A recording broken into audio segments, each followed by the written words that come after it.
Hello?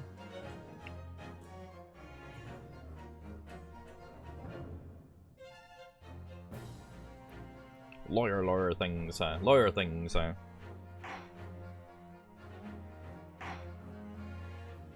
Return of the Great Departed Soul, Trial, Part 1.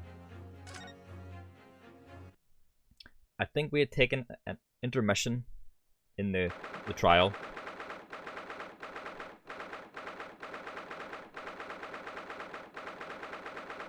It was like a good point to leave it at. Where's my fucking headset tangled again? So many wires on below my desk. Anyway. The 23rd of October, 10:44 a.m. The Old Bailey. Defendants at the chamber. Oh yeah. Professor Hairbrain, huh? Mr. Naruhodo. What on earth were you playing at just now? Or rather, what on earth were you playing at all along? My hypothesis, my amazing hypothesis. You've been picking holes in it from the start. Sorry about that. That's right, he was kind of talking about, like...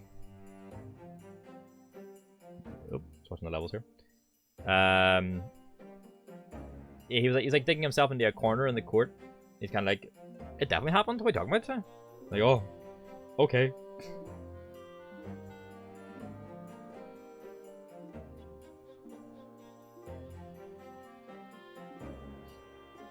Like, laboratory fucking Albie.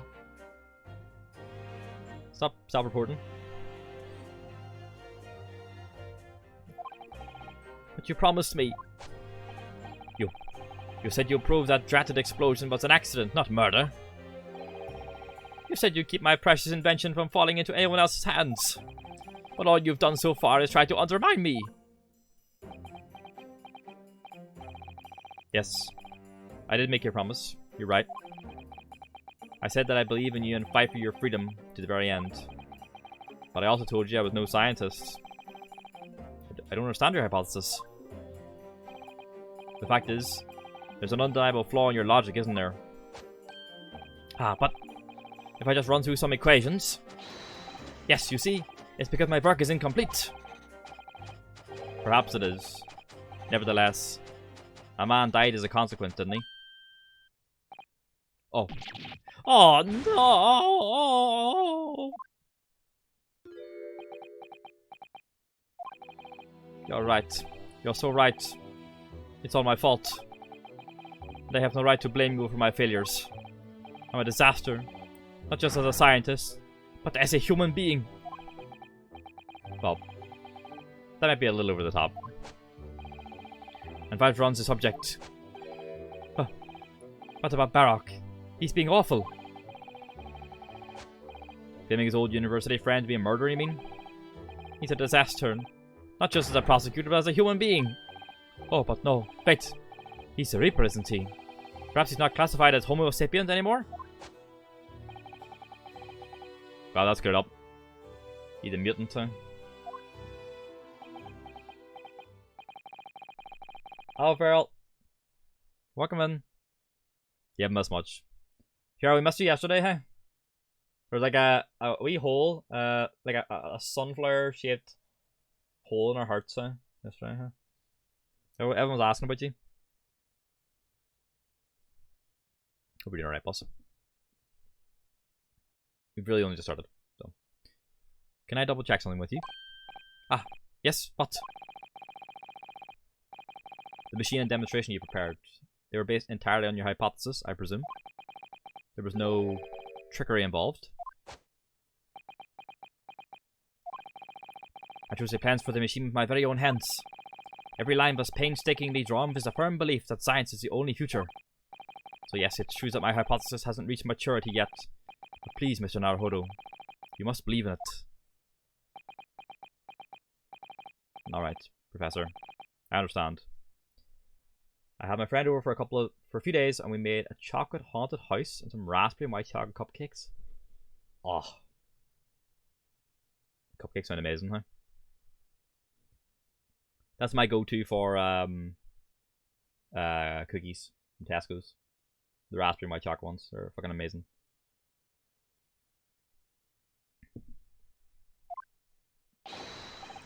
Counsel defendant. The prosecution's witnesses are ready to take a stand. Court is about to be in session again. Oh, that's right. Van Zieks has got some witnesses to the thing, which are probably going to be new characters.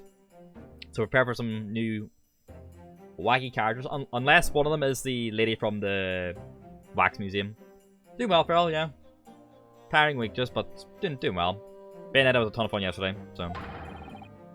Make your way into the courtroom, please. Alright, let's see what the witnesses are. It all hinges on that demonstration. If the professor's hypothesis is sound as he claims, it leaves him as the only person who could possibly have killed the victim. But on the other hand, Mr. Sholmes was adamant.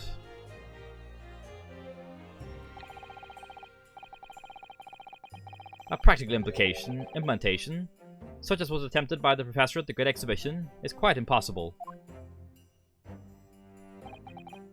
So really, what should I be trying to prove here? He doesn't have an 18-year-old daughter that comes from Germany, does he? Who? Finish the swamp map. Let's go. You talking about Von Karma?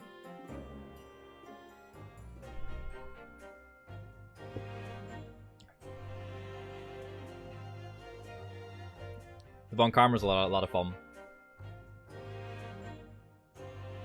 Have you met like Frederica or something like that?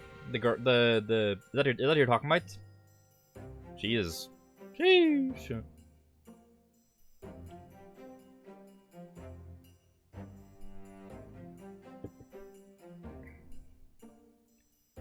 What should I be trying to prove here? Right. Maybe some new characters?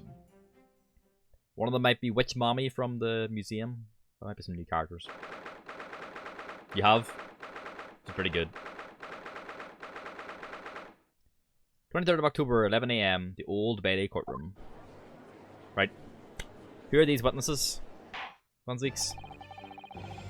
In the name of Her Majesty the Queen, I hereby reconvene the proceedings of this court. Her whip scares me.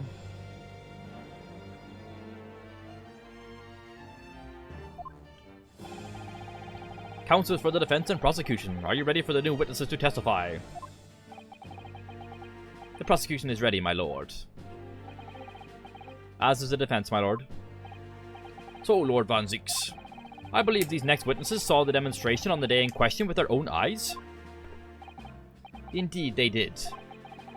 And as luck would have it, one of them is a police detective. Ah, fuck's sake, Gregson, huh? Fucking Gregson or Gina, huh? Van Zieks, get some original material, huh? So the testimony we're about to hear can be considered highly reliable.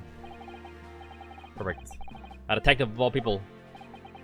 The prosecution's stance remains unchanged. Though it ended in tragedy, the demonstration on the day in question was scientifically sound.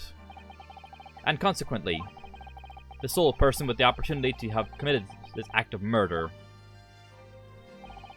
is the only other individual to have been present on the stage at the time, the accused. Thank you, counsel.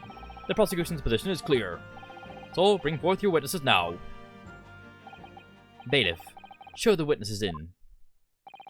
The witnesses whose proximity to the incident on the day in question will clarify the truth unequivocally. Is it Gregson or is it a new? What the fuck? Hey, it is Gina. Okay. Gina's fine. We like Gina. Inspector Lestrade, right? Witnesses, state your names and occupations for the court to hear.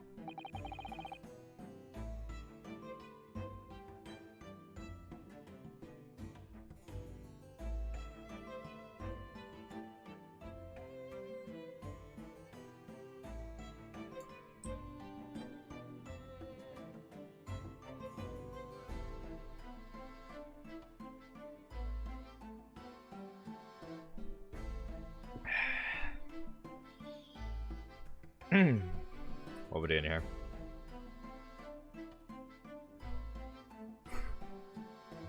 I'm fucking staring at the fucking Wayne beside him as well. This one. Extravagant, yeah. Is he Zylan Graf maybe? That'll not mean anything to you for album.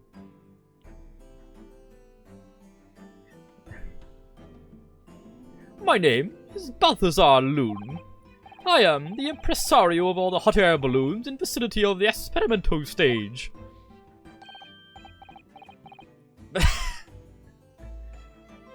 My name is Wilhelm Gottfried Sigismund Ormstein. I have come to see the great exhibition all the way from my home in Bohemia.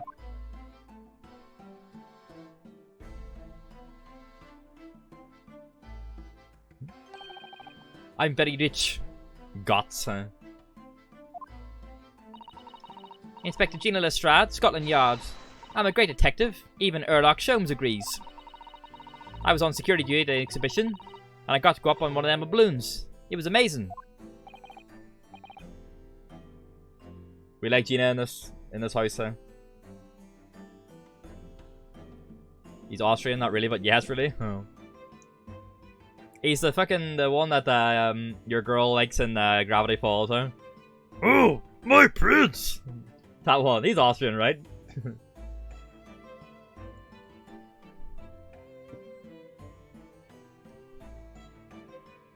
That's what the Czech Republic is? Oh.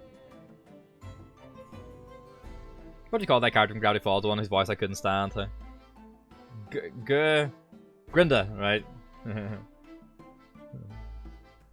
Gina again. But she did mention that she'd seen a disaster from up on a balloon, actually, didn't she? And she clearly loved every minute of it. Happy Gina. There were 3 balloons flying near the public experimentation stage when the incident occurred. 2 of these witnesses were in one such balloon at the time, and saw events unfold from the skies above. You make it sound like they were in the clouds. It was only an altitude of circa 60 feet. Very low. Well, you can't see nothing if you fly too high, can ya? 60 feet. About 18 meters then. Thank you for your introductions. Now, you will give your formal testimony for the court. Kindly describe exactly what you witnessed, especially those of you who had a vantage point above the stage. Let's go.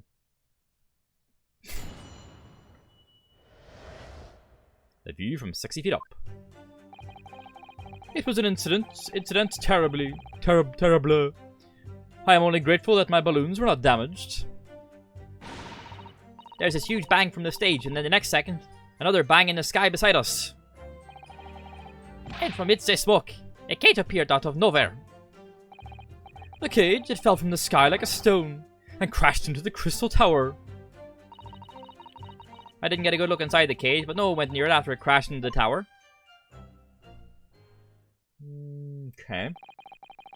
A most extraordinary collective account, I must say. Can I just clarify something? There's a detail in the witness's testimony that I've not heard any mention of until now. Specifically, that there were 2 explosions? More precisely, 2 explosions in 2 separate places, yes. When the demonstration began, the balloon carrying the 2 witnesses was around here. There were other balloons in the air nearby at the time, carrying other passengers as well, to be clear.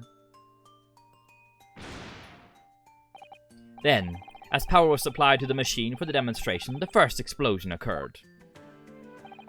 The so-called bird cage that contained the victim disappeared from the stage, and a moment later, the second explosion occurred directly adjacent to the balloon carrying the witnesses. The bird cage appeared at the site of the explosion, subsequently to plummet down into the crystal tower. Okay. I was very surprised. Suddenly a cage appeared before my eyes with a person inside. The blast was so hot, but I didn't want to miss a thing, so I kept my eyes wide.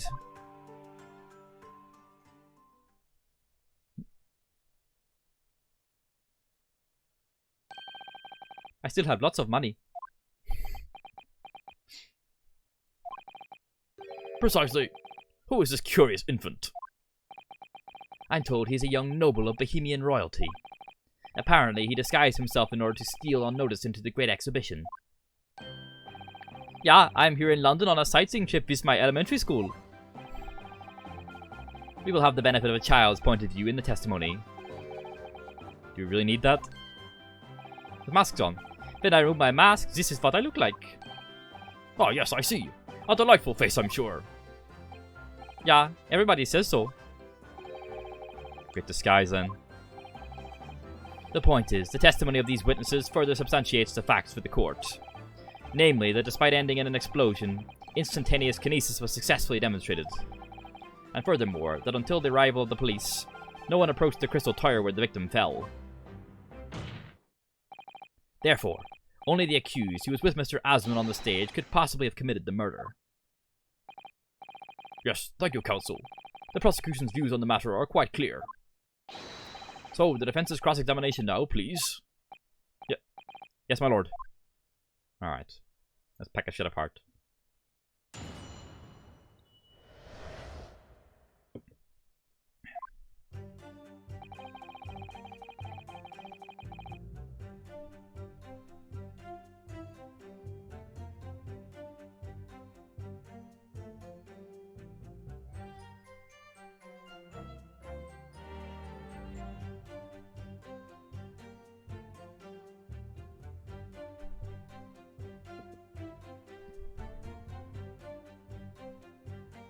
They look so good.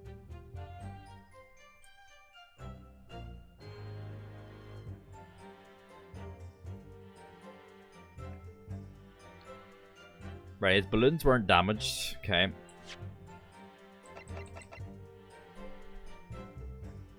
A torn piece of canvas-like material backed with rubber that was found under the experimentation stage? That could be a piece of balloon, maybe.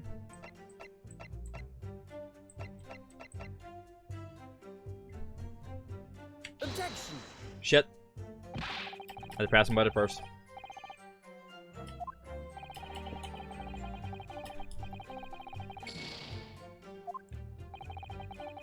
Down to the big boys time. Thanks.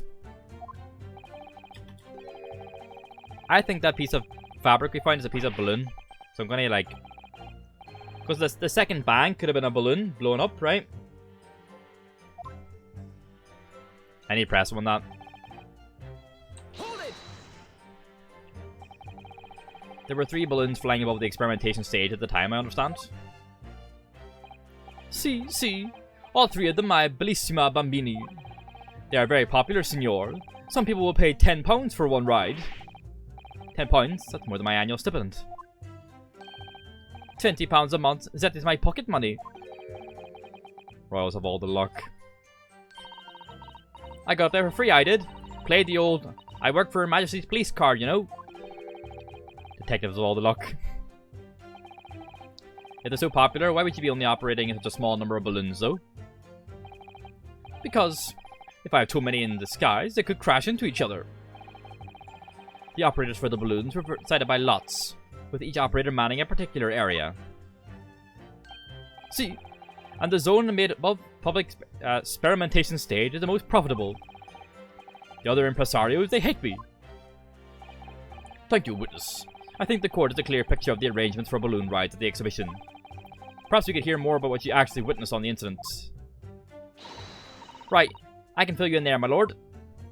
I feel like this fucking bit of canvas is a bit of balloon. We'll press Gina about the explosions. That's right, there's also a fucking crossbow that was probably used to shoot a balloon.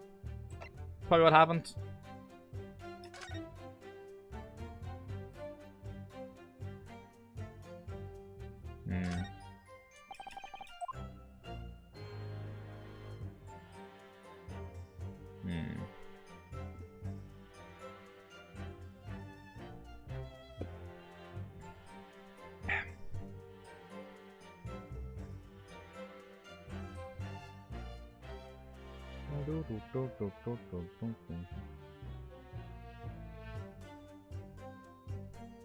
One of the mangrove houses.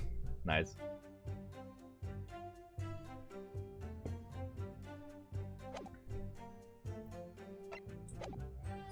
Right, let's press Gina about the explosions. So you actually saw the accident happen from up in the air? Yep. Ain't it amazing what a detective gets to do, eh? I'm telling you, Odo, being a lawyer is a mug's game. You should join the force and we can go flying together.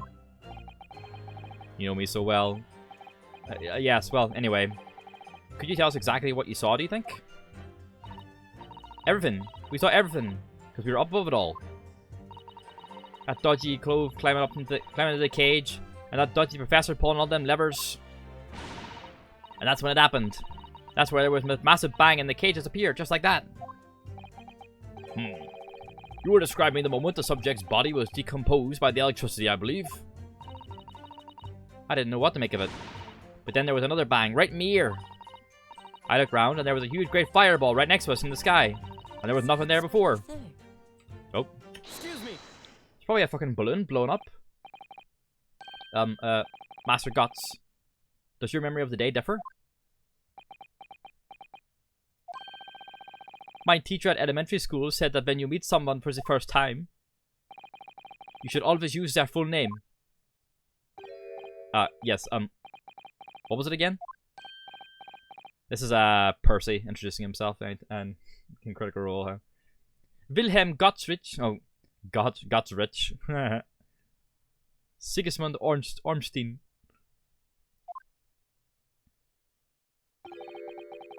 Just the 4 names then. The point is, do you have something to say? Something to add in response to Detective Gina Lestrade's last remark, perhaps? Well, get it right, Odo. It's Inspector Lestrade. Of course. Why does everyone have a problem with how I address him at the moment? That is not what I saw. Oh? Yeah, there was a second explosion that was right beside our balloon. That is true. But I'm sure... Which what I said, innit? 1 minute there was nothing there, the next a massive explosion. My teacher at elementary school said that when someone else is speaking, if you are rude enough to interrupt, you will have the most awful life imaginable. Are all Bohemians brought to be so full of joy? Nice child, huh? You can remind us about money now. Wait for it. Wait for it. Ah! Sorry, let me peek the mic.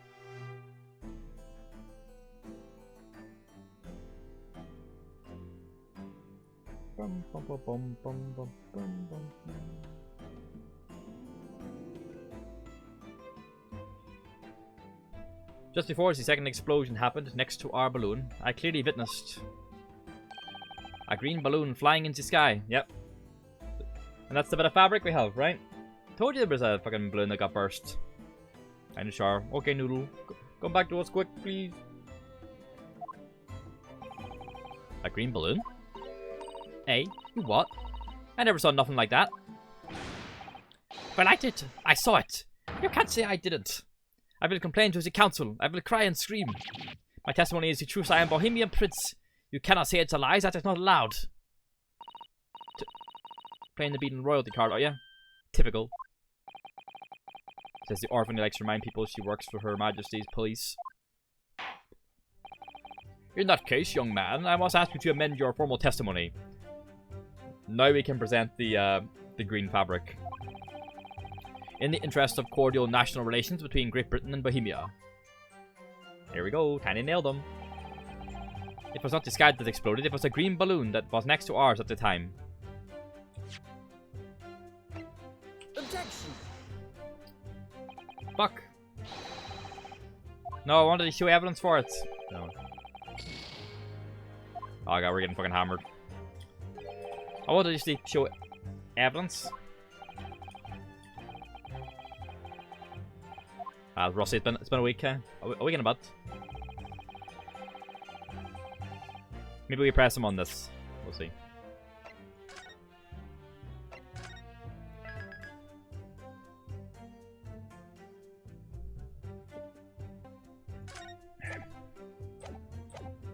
Alright. Hold it. Press him on the balloon. A green balloon, you say? Are you sure about that? Of course I am sure. I'm a proud Bohemian Prince. All these questions are making me boring. I think you mean bored. Ah! English is very annoying. The language of my countrymen is far superior. Ragazzo, it is very wrong to lie. Lie? Flying balloons never explode. For the same reason the planets never exploded. This is logical. Please tell me that doesn't mean logical. If you insult me, you insult all of Bohemia. Ah, die. I will have the army come and shoot all of your stupid balloons out of the sky. All of them.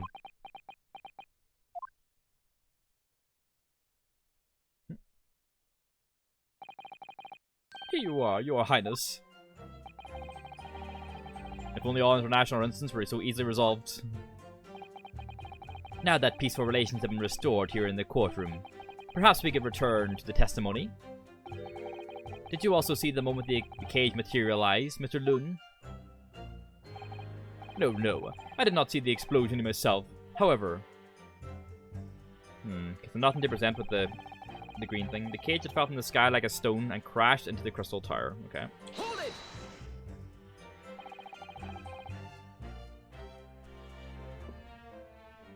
Did you see that actually happen? No, in reality, I did not. I saw it after it hit the tower. There was a grand confusion around the stage. I ran to see what had happened. I was terrorized by the idea that one of my balloons had crashed. I suppose they are his livelihood.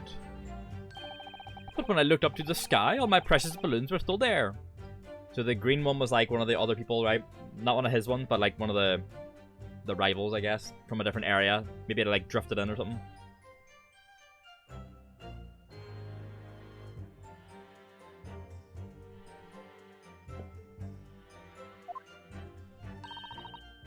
I saw it though. I saw it slam into the tower.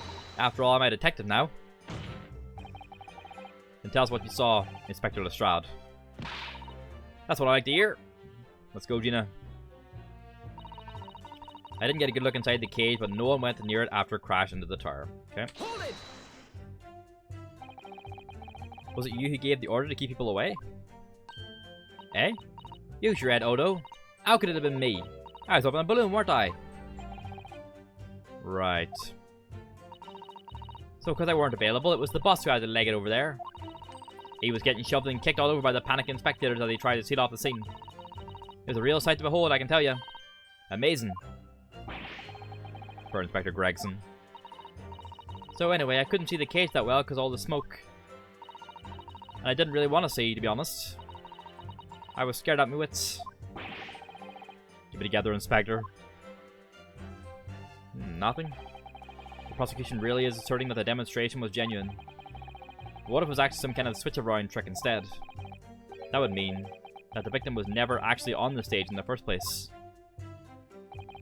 The two explosions would have thrown everyone watching into a panic for sure. I think I need to find out more about what exactly people saw at the time. Okay.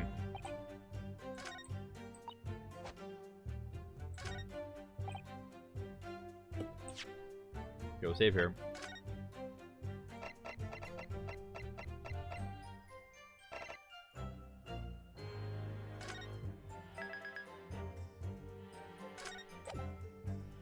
Okay, what are we going to present here?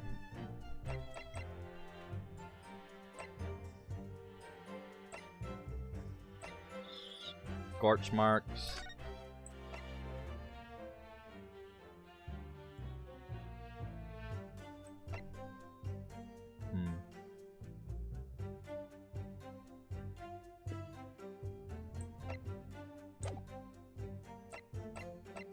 The screwdriver.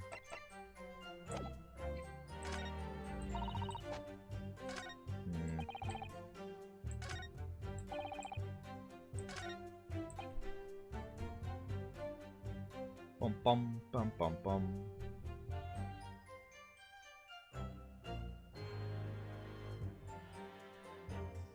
Bum bum bum bum.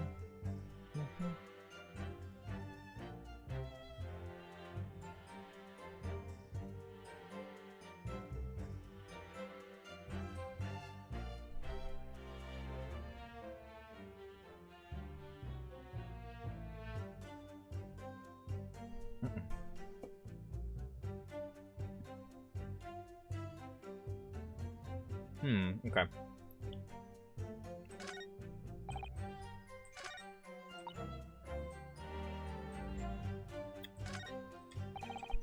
I feel like we have to do something here about the bit of fabric, but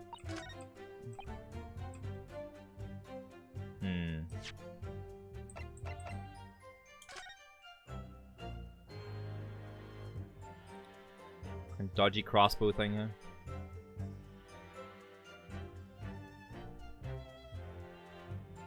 Where's the bolt? That's the question. Oh. Ah, there's some sort of lever here. There we go. Well, I assumed it was a crossbow anyway, but there we go. What the? What is this? It looks like a cross between a bow and a gun. I think it's probably used for the same thing too. Crossbow. A weapon found behind a tree under the experimentation stage at the exhibition ground. It turns out that it's a folding crossbow. This groove here must be where the arrows are loaded, I suppose. I was right, it's a sort of bow with an automatic firing mechanism. As you just go like that. This would be perfect for someone like me who catches his ear with the bowstring 2 times out of 3. In fact, if I'd had one of these, maybe I could have beaten Kazuma in Kyoto archery training. There's the crank. It looks like you wind this around in order to draw the bowstring back and create tension. You must be able to fire arrows with a huge amount of force using this device then. In fact, I would imagine it's far more accurate and powerful than a Japanese longbow. Oh, I really had no idea what I was picking up when I spotted this at the exhibit grounds. Yeesh. Any more details revealed by the extended apparatus? Probably not.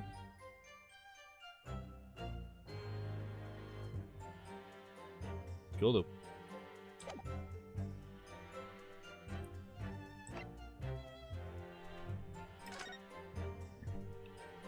There has to be more to this. What does it say in the back here?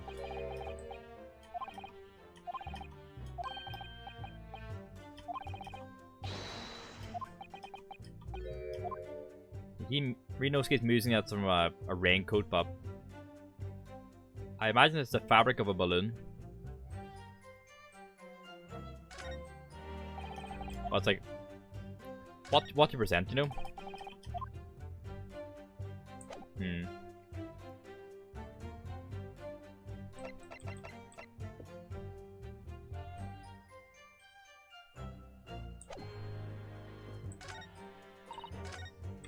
Well, I already tried presenting the piece against this statement, where I said the balloons were not damaged. No, it wasn't right. But this one here was appended, so I feel like this has to be important.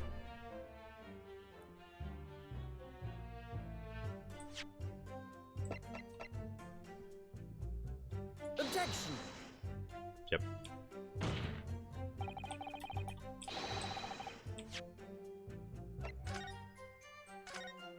Go back, go back. What can we present against this though? We've pressed every statement, so we've gotten all the information.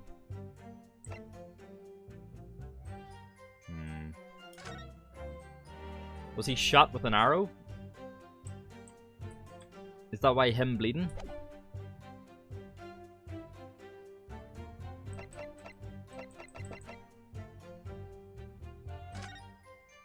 They didn't shoot the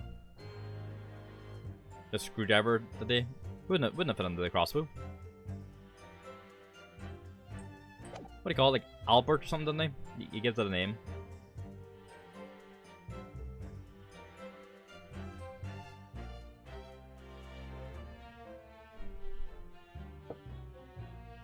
Bum bam, bum bam.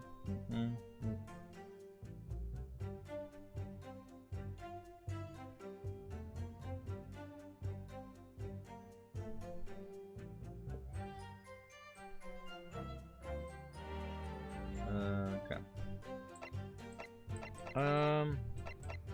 Oh, we need to examine this again so we get the crossbow details.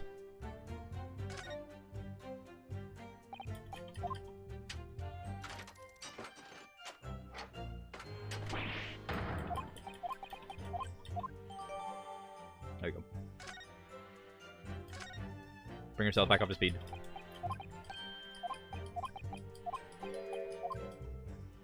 And the handle with the crank. Nothing else, no? The bowstring now? Nah.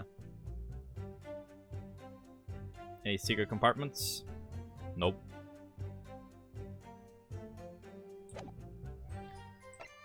Crossbow.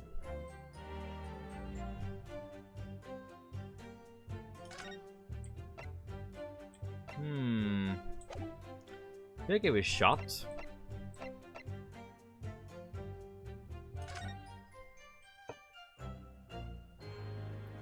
That's where they were, there in that balloon.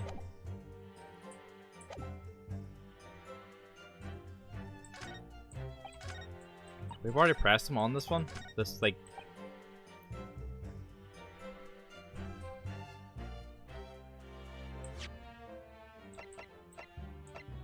I can't, like, present evidence against that because I think he's right, you know?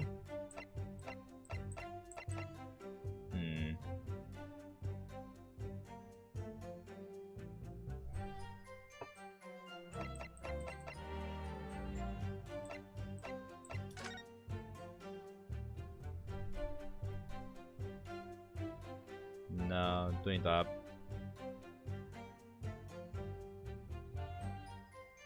The cat, no.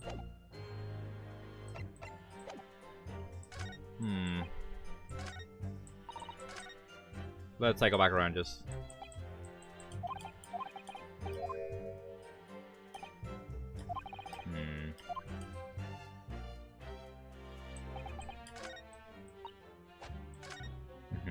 Okay, just reading everything here.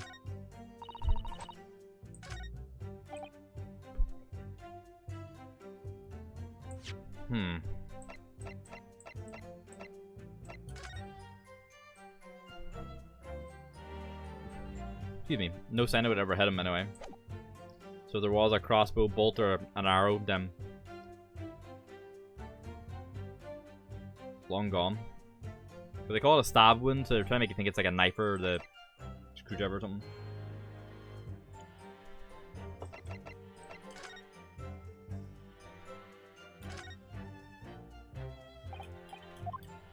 Click.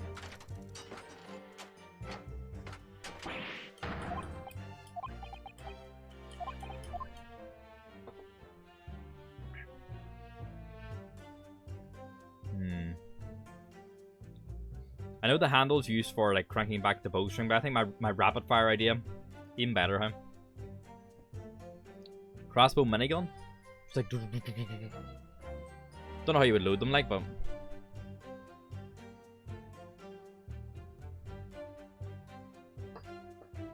I'm sure someone would find a way.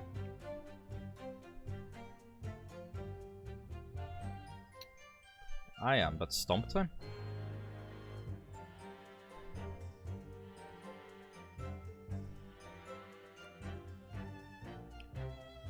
Thought we might get like an engraving or something, but there's really nothing.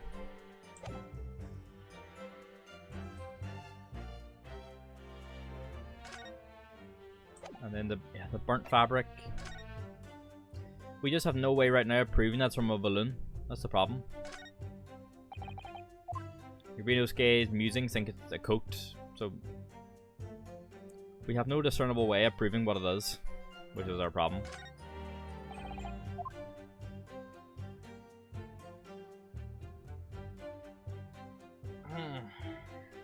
The more I look at it, the more like a horse starts to appear in it. Like there's his ear, and there's like its down its nose, and around its front of its nose, and there's his eye.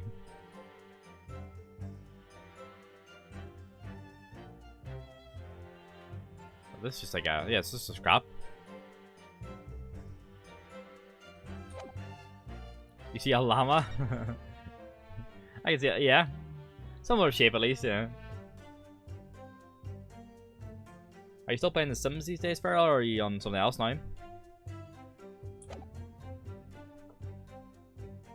you like card games, Feral, huh? As soon as I'm trying to sell you on something, I promise I'm not. Playing it right now? Let's go. Any houses being built there?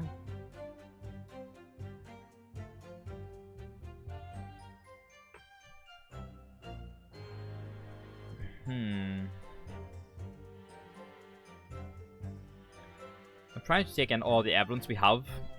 Am I talking about Marble Snap? Yes.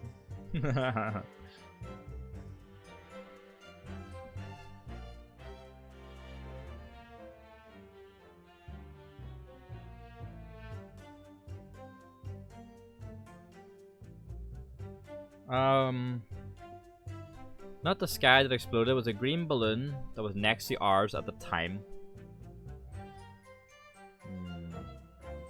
I've pressed every statement, so there's no more pressing we can do.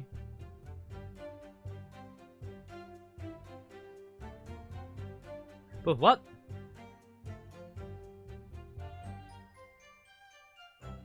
In The Sims?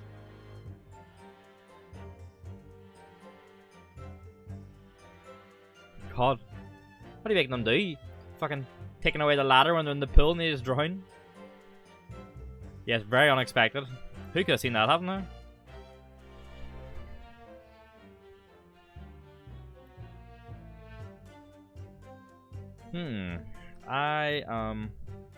So they need a pond full of sharks? So did they drown or were they killed? There's a bit of a distinction there, huh?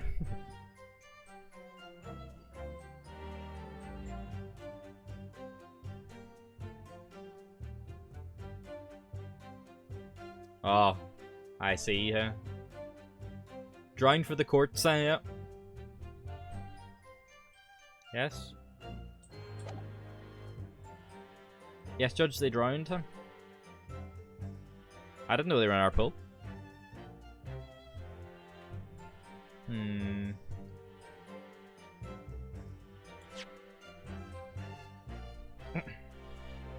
That's about the crossbow.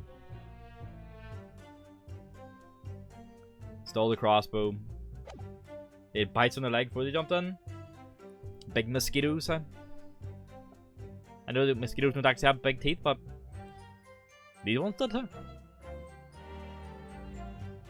There's a video on Reddit today of a goblin shark. If you've never seen them, they're really ugly sharks. Where they're like... Instead of being like this, their mouths are like out here, but like their lips are back. So they're like really gummy. And their teeth are out like that, like fucking... They could eat an apple through a letterbox, basically. And top comment was just British shark.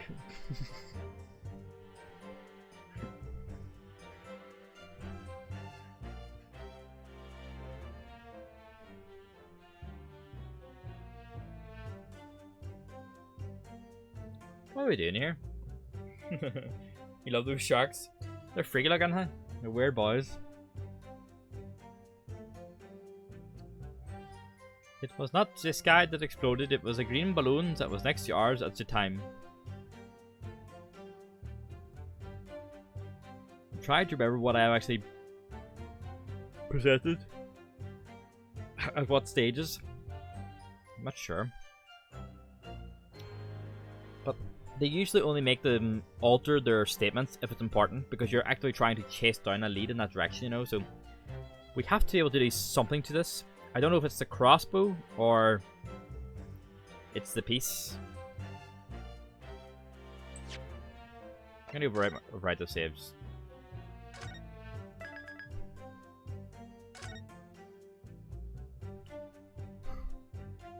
Did you get your share? A Wobbegong shark? That sounds like a name I might have heard when I was in primary school, when I was first getting into sharks. I do recognize the name. Are they the Flat Boys? In my head, Wobbegong sharks are kind of like weird and flat. Ah, yes, there they are. Yeah. The Wobbegong is a common name given to the 12 species of carpet sharks.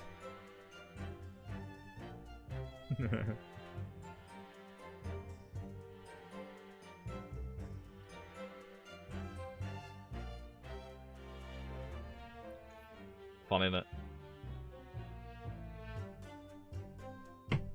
I'm a bit stumped, folks. I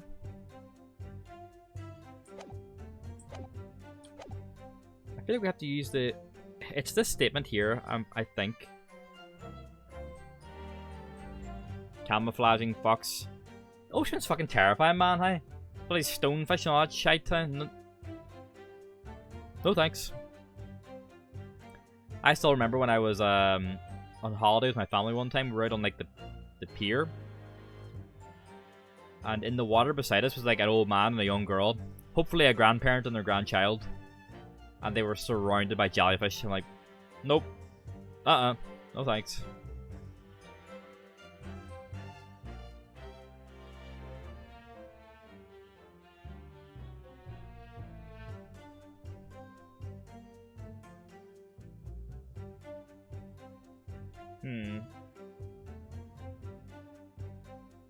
You like them from a distance? I was thinking of being there with them. I was like, oh god.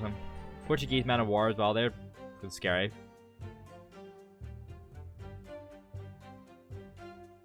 What do they say about this again? If I press them. About the green. Hold it! The green balloon. I think it just restates it basically.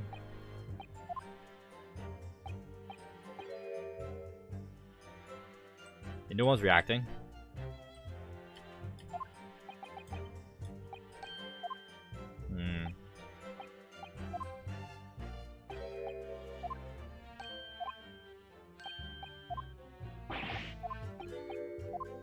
Oh, that's where he gets really pissed off and starts screaming at everyone. Money!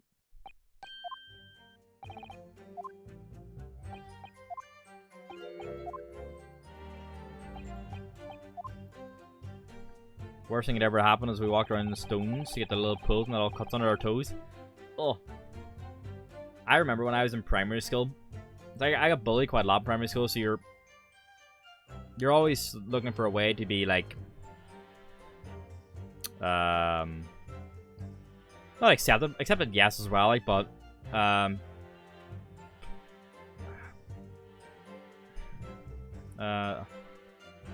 know the best way to explain it.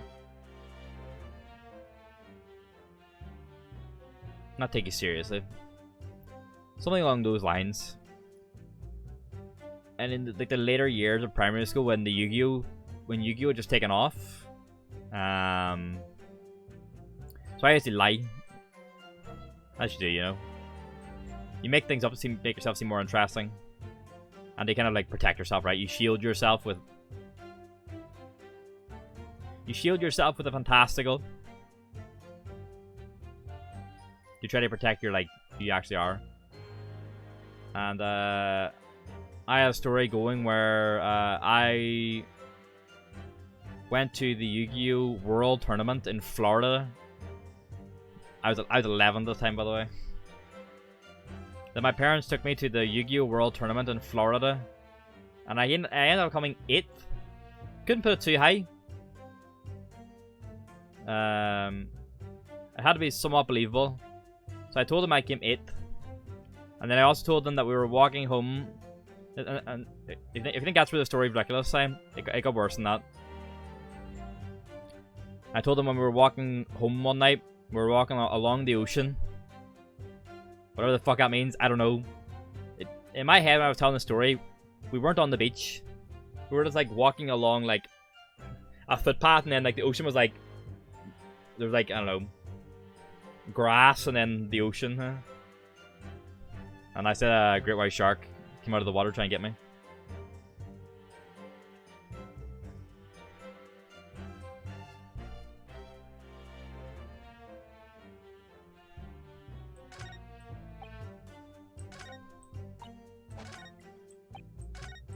Yep. So not only was it a story about being really good at Yu-Gi-Oh! It was also about nearly dying. It was a fucking double layered lie. I told more stupid lies, to be fair. I remember as well. Do you want to know my biggest regret of primary school high? I nearly stole a rare Yu-Gi-Oh card from a kid 3 years younger than me. Huh?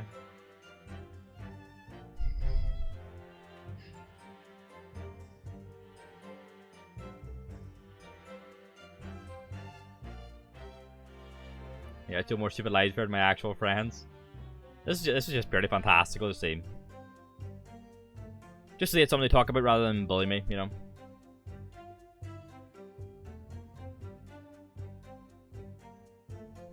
Yeah, well, it was one lunchtime. The your audio cut out. Oh no!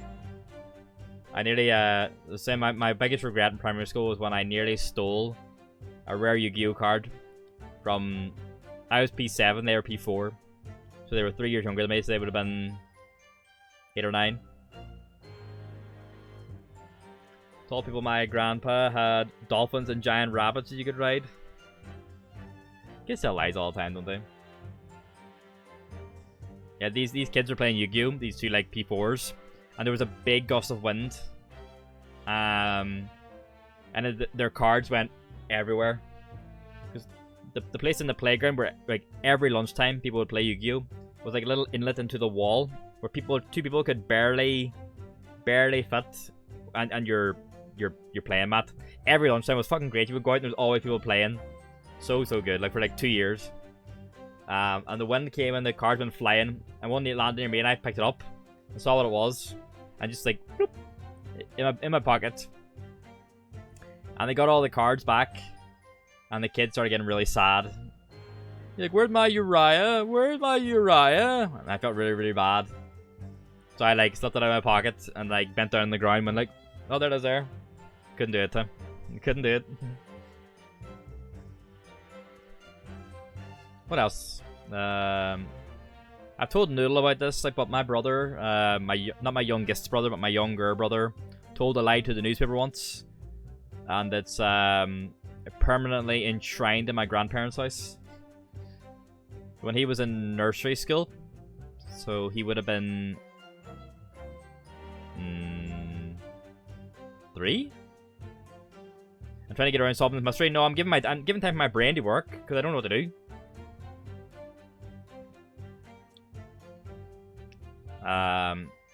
When my brother was in nursery school, his class got interviewed for the paper, and they were being asked about their pets,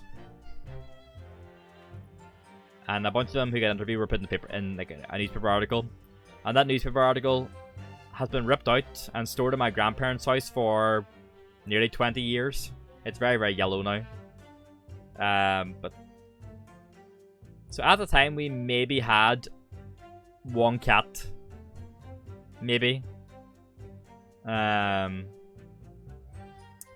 all the other kids were like, I have a dog called blah, I have a cat called blah, I have a bird.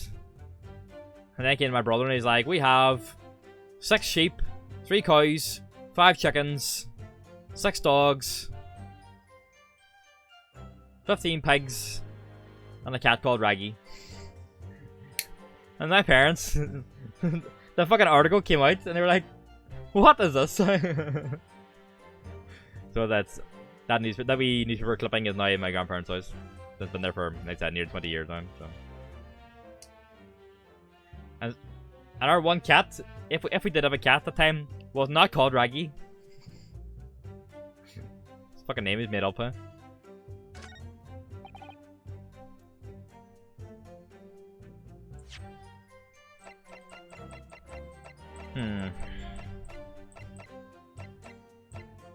I don't know what to do. I pressed every statement, which means we need to present something. Hold it! You can press them again, just... Kids are ruthless, kids just lie, huh?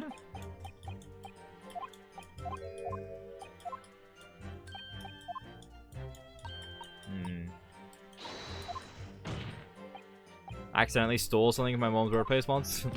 What'd you take?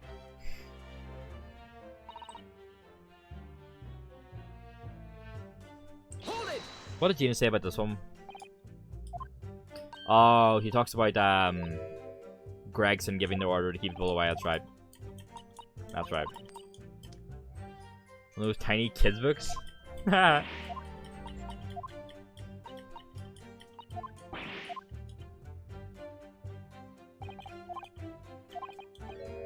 Hey Charlie, you alright? I think I've only ever actually, like, maybe stolen, like, one thing in my life. And again, fucking, funny enough, it was a fucking Yu-Gi-Oh card. At a dodgy time in my life, rebellious phase. Lost and found I stole a flexible ruler. It was so sparkly. Accidentally put it in my bag, didn't even notice. Accidentally, huh?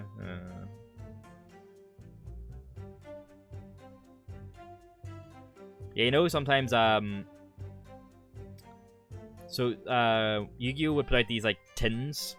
There'd be, like, a metal tin. And there'd be, like, a number of packs in the tin. And then at the front of the tin was, like, a rare card. And you could see it. And, so when my mum and I were in, unnamed grocery store, I saw one of these tins in the shop, in the toy section, and the bit at the front holding the card in was just like a single thin piece of plastic, and like so I would like take it out and look at it, and as I was looking at it, I was like slowly popping it off, and like I held it over the shelf and popped it out just enough on the card, just like. Whoop. And I clipped it back in, turned it around, put it back in the shelf, and like slipped the card up my sleeve. You only steal hearts, eh? Oh, good one, huh? I didn't really take a lot of stuff. Like I didn't really steal that much. I think that's the only thing I can remember.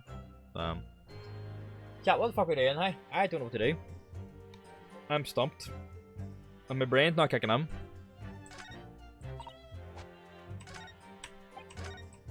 We have to present evidence to something, because we press everything. It has to be something to do with a crossbow. Right, we'll try to present the crossbow. Objection. Fuck. Not right.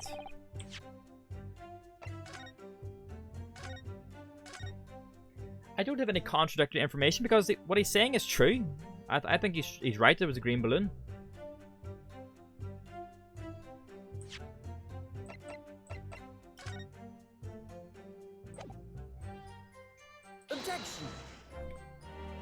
Thought that diagram maybe might show that. Tried the fabric scrap, did nothing. Because it's not contradictory. It's agreeing with what they're saying. Oh, I thought that too, but no. I think that's what the fabric scrap is. I think it's a piece of a hot air balloon. Yeah. I think it's a piece of this green hot air balloon. They're saying it's what I thought from the start, but I can't present that here because it's not contradictory. You know, it's sorry. It's agreeing with what he's saying. So I don't have anything contradictory to anything they're saying. It's not that I think.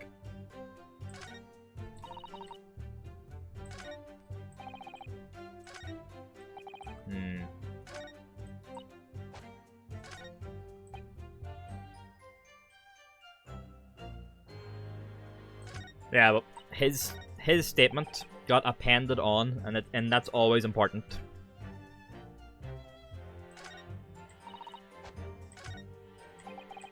But even with not his, like, everything else, I don't know what they present to them.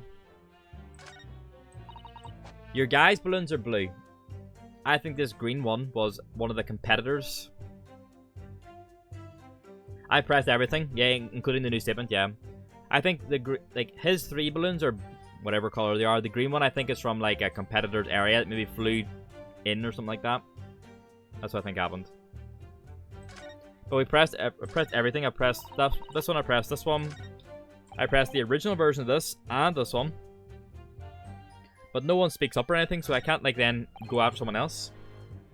Hold it. Definitely pressed this one already. So you see it? Did you see it happen? No. I saw it after it hit the tower. No one's like speaking up or anything. See, he says when I looked up into the sky, all my balloons were still there, which leads me to believe that the one that blew up or was shot down, or whatever, wasn't his. But what we can do with that though, who knows really?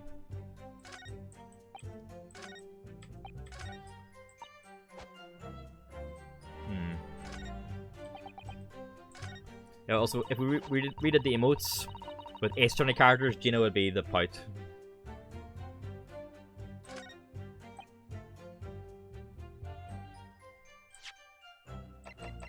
Objection. Thought I'd give another go anyway.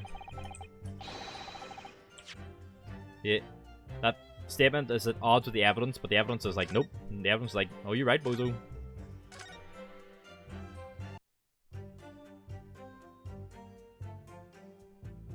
Hmm.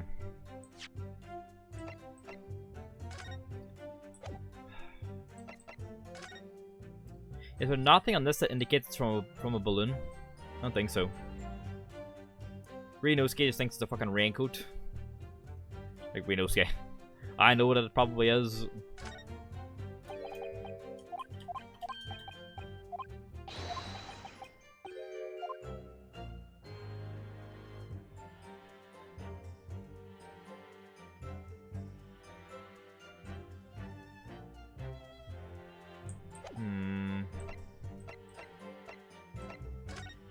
The images you can only just like look at. You can't like do anything with them.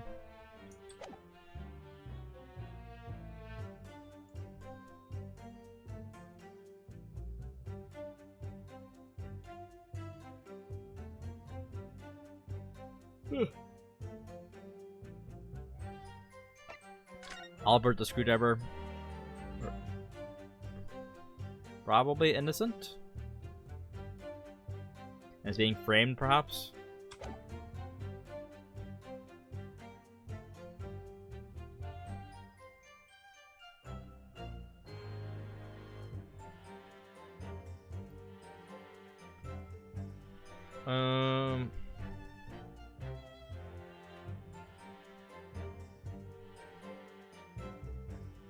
Damn, man, I don't know. Usually it's like you can at least put together what it is, but right now, maybe you can. I'm just stumped. The green balloon. Did we present the crossbow against this? I think we did.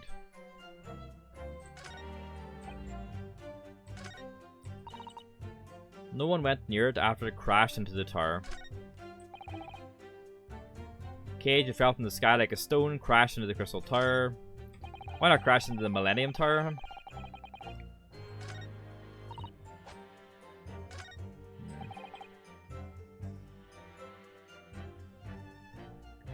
So, the very first thing I did was present him with the fabric here on this statement. Because he talked about his balloons not being damaged, and it was wrong. Probably because it's not his balloon, but... The fucking crossbow? Objection! It's still fucking dodgy.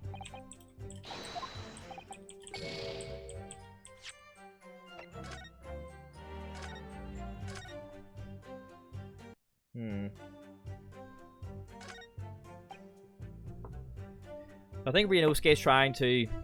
Millennium Tower? Yeah, from Yakuza. The one in the middle of Kamurocho where all the shit seems to go down.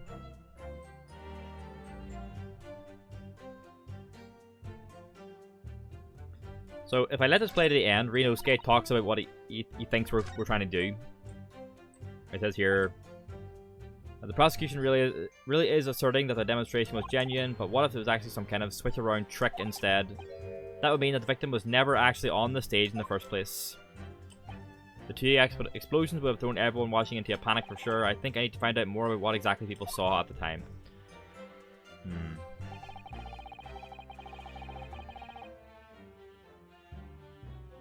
I don't know what.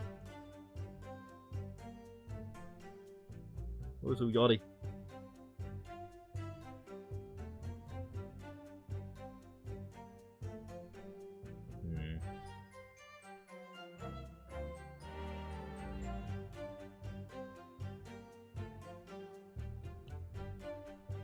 He also has green balloons.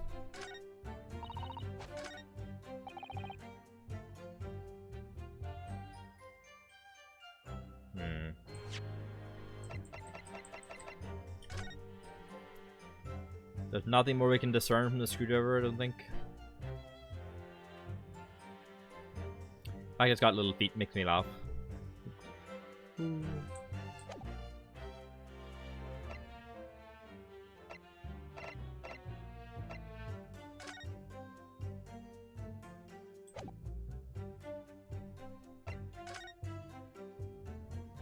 anything in here? That said Skater Boy captures bumbling burglar.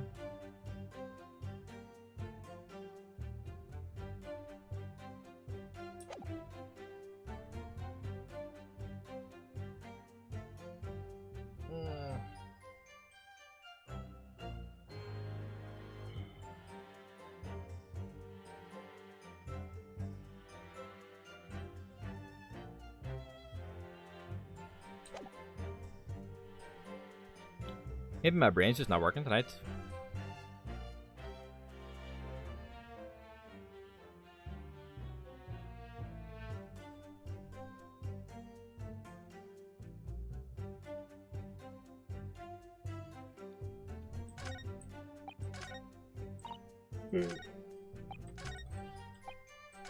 I've definitely pressed everything.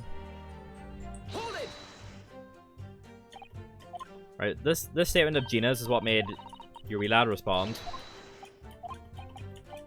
He like perks up. He perked up at the statement.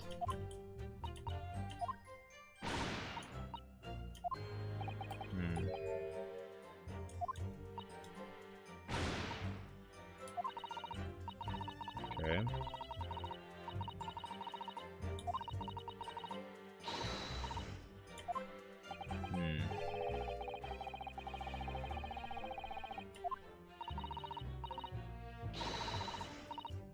Mind blowing in it, but that's the 20th century for you, I reckon. So the people who actually saw the demonstration with their own eyes really believed they saw something miraculous taking place. It's not good, huh? There has to be something on this statement, but I don't know what. It was a green balloon. But what do I have that disproves that, though?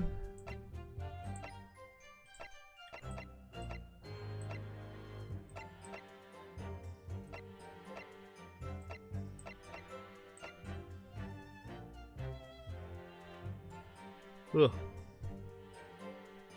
I'm stumped. We've got the crossbow, we've got the fabric.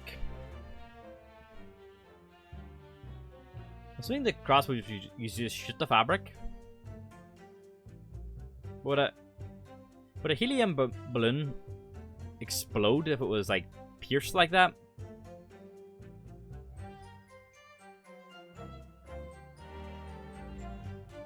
No.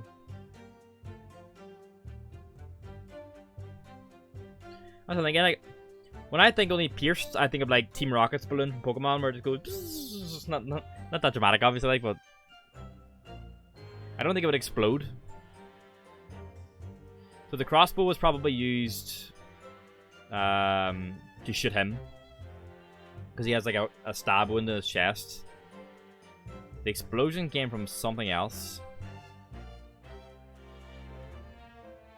Did it shoot the cage at the balloon?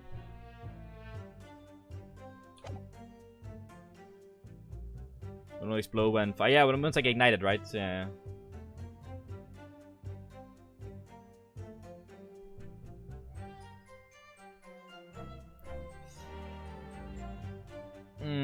I don't know.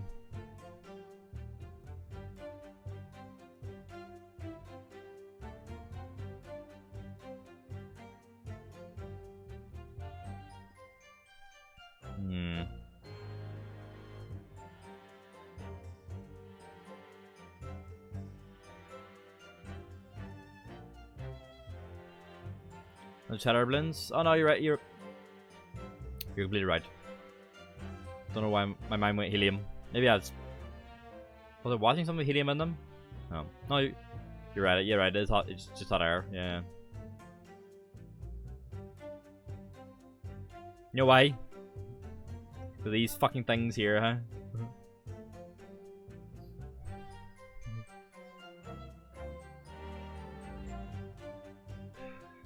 So. Yeah, you're right. The explosion.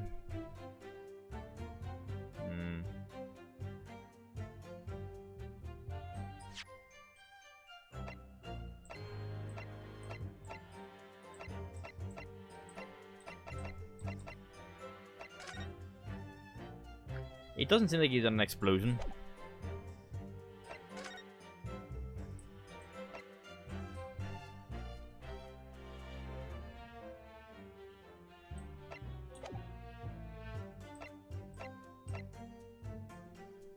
Hmm. Scorch marks of the ages. Okay.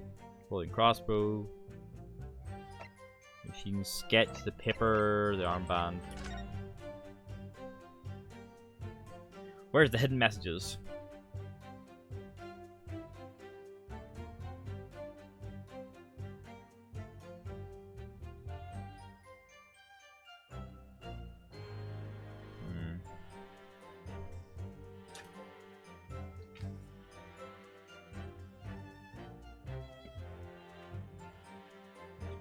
Only 2 balloons in the picture, yeah, but it's like... I'm pretty sure I used this already and it was like, it's just a sketch.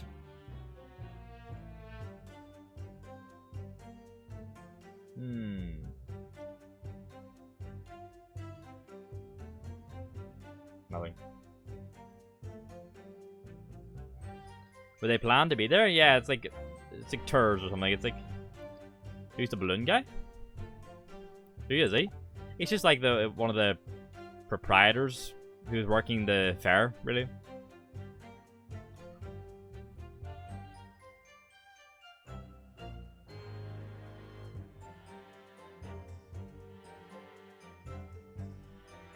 Yeet. What's the thing on the right? This thing. It's the screwdriver we found. It's one of Hairbrain's... Not a hot air balloon guy. No, he has all the balloons on him as well. Even look at his hat as well. You can see his hat is a hot air balloon. Where is it? There. You can see like the little flame inside his hat.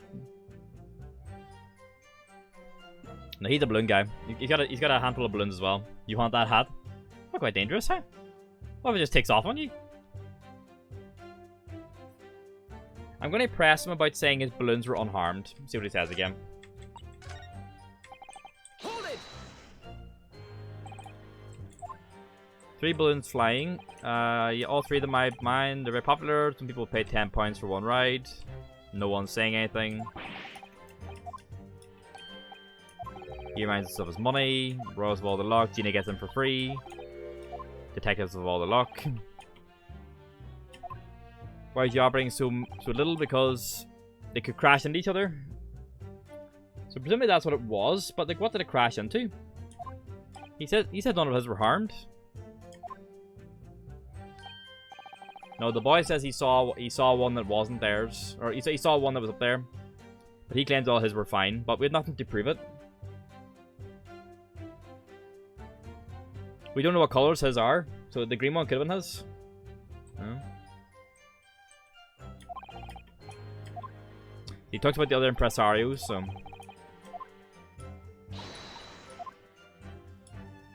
I press the very first thing I did was press him with the green. It doesn't do anything. Because we can't prove what the material is. Right now, Renosuke, if you examine it, Renosuke thinks it's from a coat.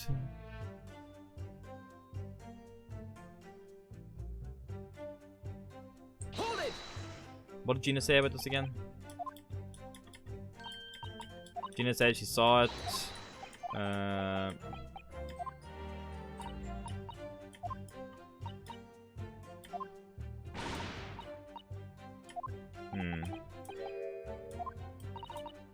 Let Gina speak.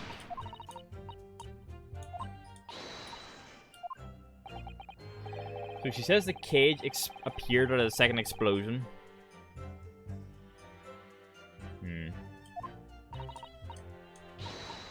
Were they on the balloon and then they fall or something? I don't know. It has to be something to do with this. Otherwise, they generally don't let you reveal new statements to the testimony if they're not important. You either get it like with the initial testimony, or you press everything until you get something revised, and then you press the revised, and that's you, usually. Or you like present something to the revised statement, but this I don't know.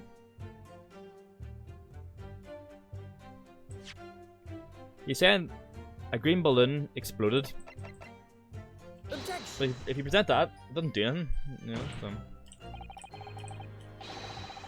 See, it's because it's not evidence at odds with the evidence.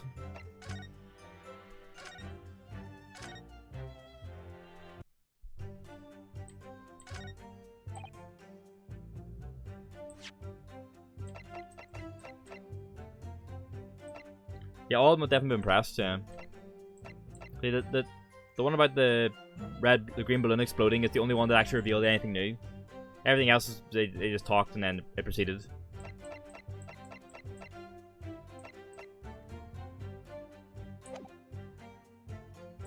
I pressed them all in order. Yeah, you saw me, I pressed them all again. I pressed them all even when the new one was revealed.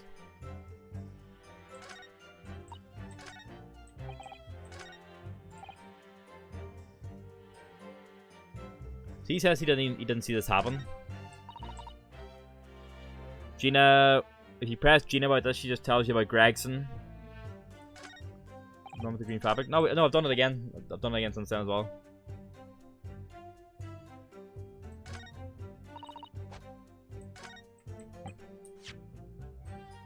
Objection.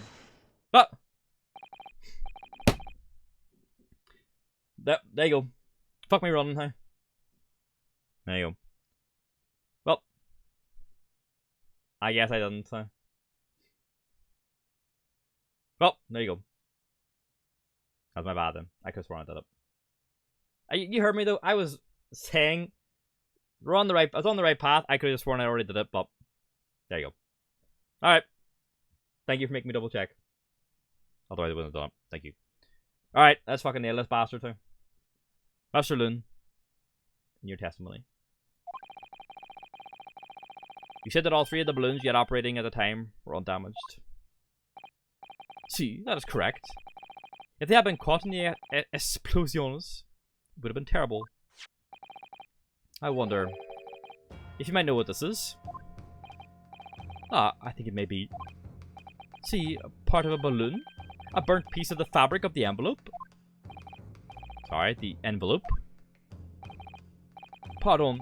That is the large round part of the balloon which becomes filled with hot air. It is made from very thick fabric lined with rubber. You do not want it to rip when you are in the sky. Just as I thought. This piece of glass was found near the experimentation stage. In other words, as Master Guts testified, a green balloon did indeed explode that day. Why him look kind of like Mario from the movie though? Mushroom Kingdom, here we come. If all the balloons in the sky above the experimentation stage belong to you, Mr. Loon, then your statement they were all undamaged clearly contradicts the evidence.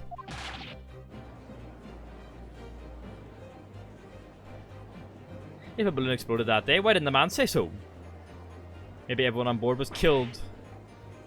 Oh no, having spent 10 whole pounds for the experience? How awful. Seems to me like those things crash 50% of the time anyway. Objection. The instantaneous kinesis did occur, but after the explosion on the stage. The point of materialization shifted to a location occupied by a balloon. Home for a Sonic-like change? Sonic-like change? Oh, from the movie thing. Okay, sure. In the trailer, causing the balloon to explode? Yes, eminently plausible.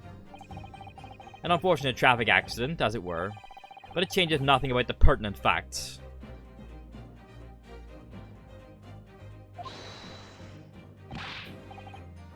This I cannot accept. Why not, Mr. Loon? Is his name Bal Loon? What was his first name again? His hat's great, by the way. You're suggesting that I'm a liar. What was his name? I need to look up. If it's fucking Bal Loon, I'm gonna...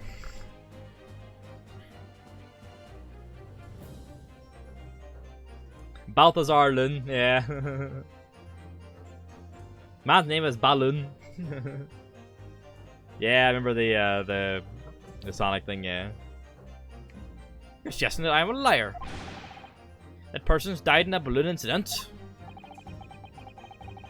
There's no need to get fired up, Mr. Loon. The victim was a sole fatality that day. That's right, and I prove it. Balthazar Loon is not a liar. There was no such balloon in the sky. It is not possible. Possibly.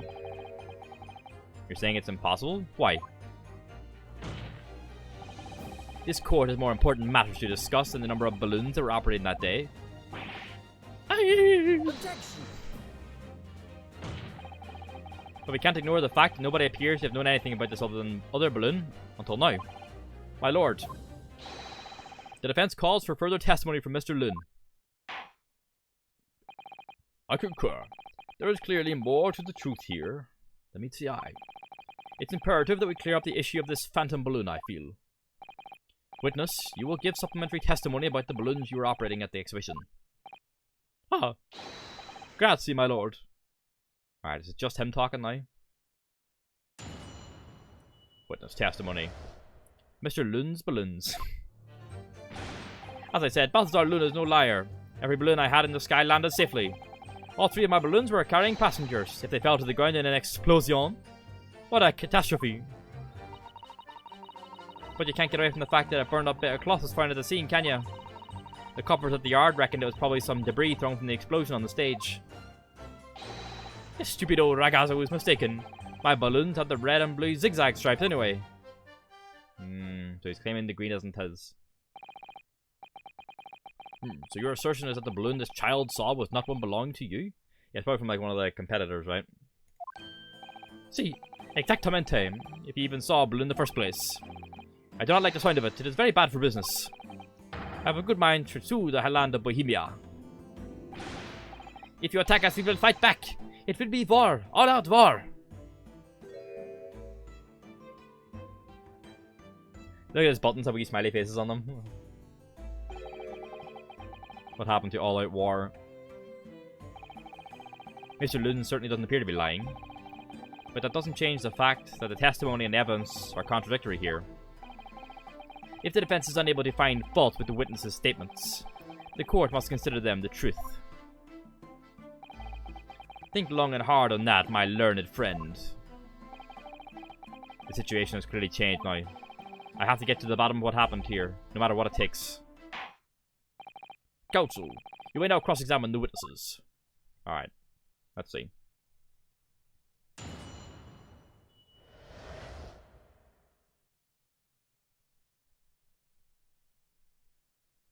Mr. Lun's balloons. I'm no liar, every balloon I had in the sky landed safely. Okay. Hold it! Start pressing. You couldn't just have forgotten one, maybe? Signor, I might not notice if I was given 100 lentils and one was missing. But we're talking about 3 enormous balloons. Do you believe I could make a mistake about something so grand and expensive? I took the liberty of having Inspector Gregson check this gentleman's warehouse. I have the report here. It clearly says a total of 3 balloons. It would appear no mistake has been made then. Surely Mr. Lestrade could have been sent for such a menial task. What, me? I'll tell you what I told the boss. East End kids like me can only count up to 2. Obviously that ain't true, but the boss brought it up and said he'd have to go himself in that case.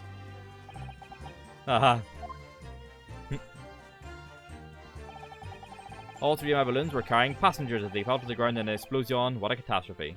Hold it! Was the victim in the balloon maybe? It would be quite a catastrophe if they fell to the ground for any reason, I think. On that note, Mr. Lun, tell me, what is it that keeps these balloons in the sky? Are you an idiot, huh? Sorry? It is like asking, why does a candle burn bright? It burns bright because it burns bright. And a balloon flies because it flies. What else? Man's getting more stereotypical as he goes, huh? That would be Italian for, I don't know. They have Italian hands, I probably don't. Shit, I don't know it.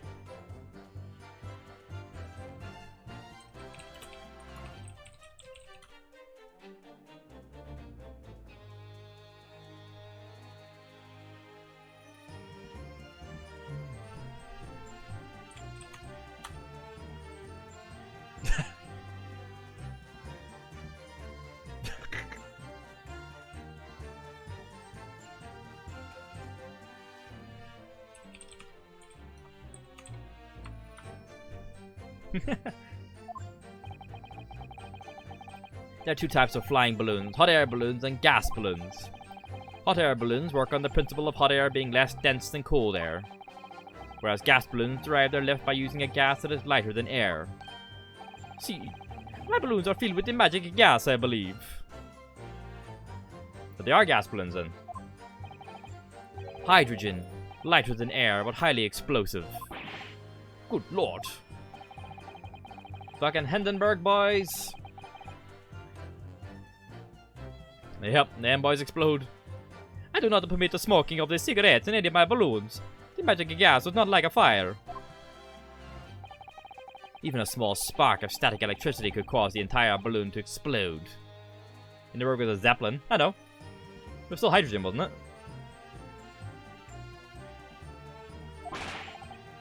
What is the matter with you, signore?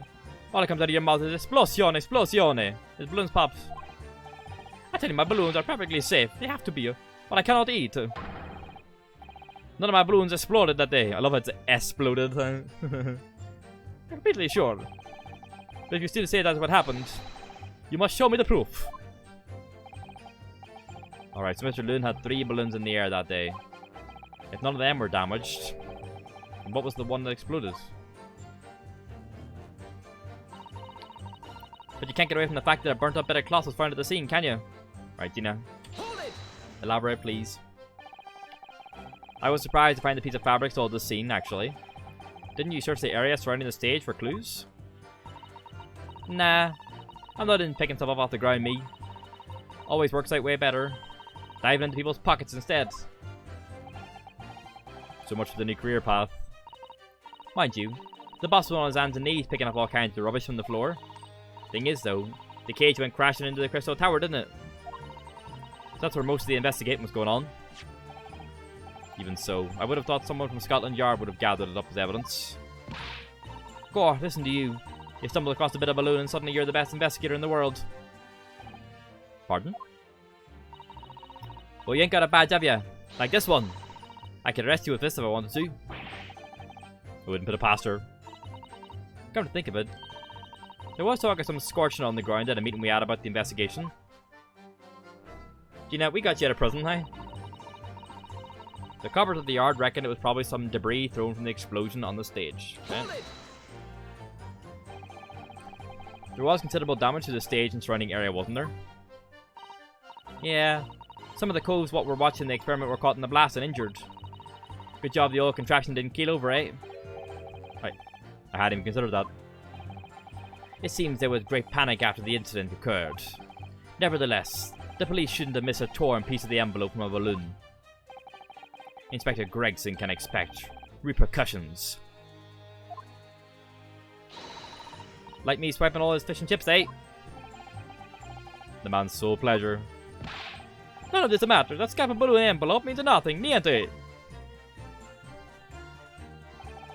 This stupido ragazzo. That's ragazzo, right? Stupido ragazzo is mistaken. My balloons have the red and blue zigzag stripes anyway. Do we have anything in our inventory that is red and blue striped?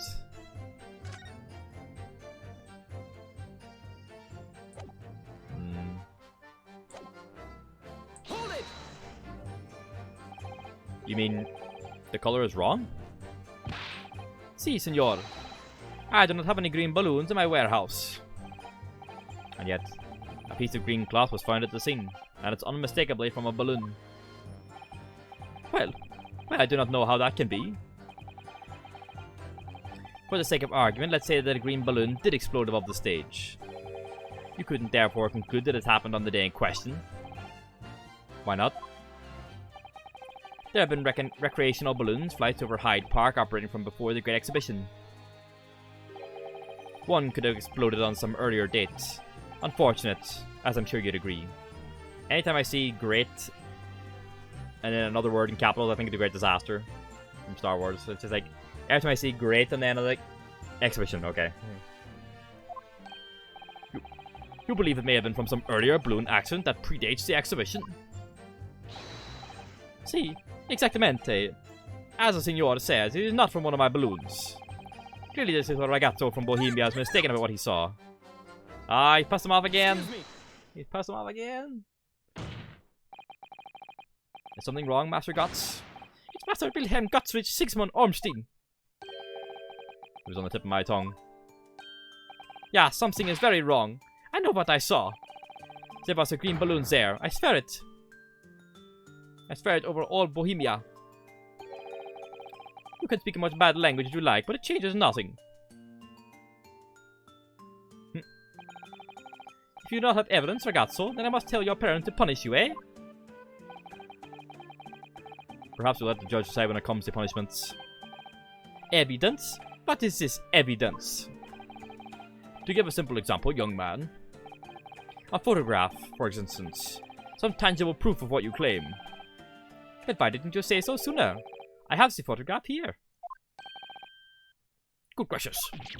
What? I had not been up in a balloon for a little while, so I was very excited. I took lots and lots of photographs. Of the Crystal Tower, of the Bohemian exhibit, of the streets of London, of the hot eel cellar, the balloon, and the instantaneous kinesis experiment. Did you take a picture of that? Yeah, one picture. Really? You did take one? But all I wanted was to ride in a balloon. I was not interested in boring experiments. Never mind that, can you show us that photograph?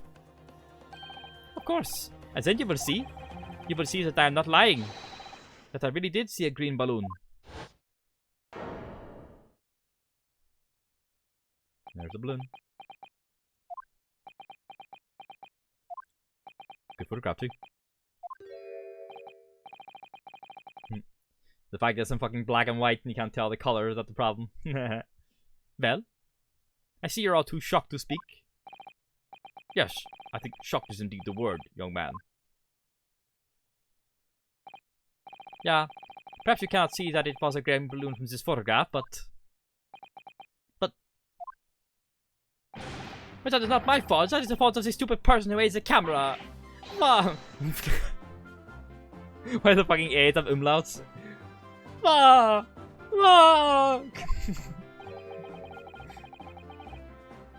That's one very Bohemian sounding cry.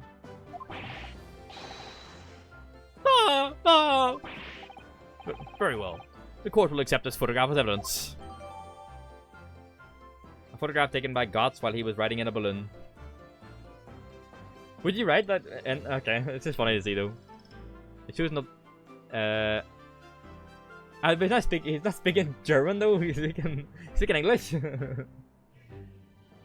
it's like speaks in English, and then the subtitles cries in German. It shows another balloon that he claims was green and exploded moments after he took the shot. It's not my fault. It's the fault of the person who made the camera. Well, speaks the German accent, I guess. So yeah. Oh, never mind.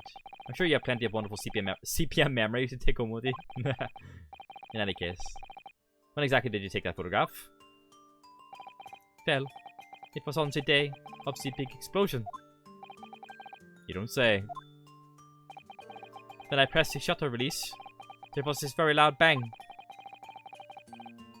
And a hot wind rushed over my face. That means this photograph was taken a split second before the explosion occurred. Well, if you're asking me, there's a black and white photograph changes nothing. I cannot give the flying fig. Lovely language you picked up. Alright, let's have a look at it. As I thought, Mr. Lim's testimony just doesn't quite add up. Right, let's get a look at the photograph. Alright, what are we going to see in the photograph? It's going to be something that's going to present itself. Well, that one's empty, which is a bit weird.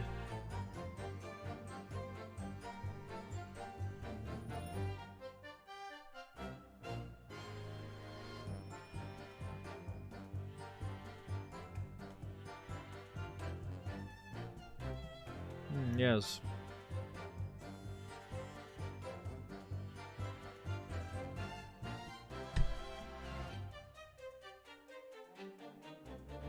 There's like a lens here, but it's like I'm trying to see what way it works. It's like upside down. It's a me, Mario. Why is that one empty?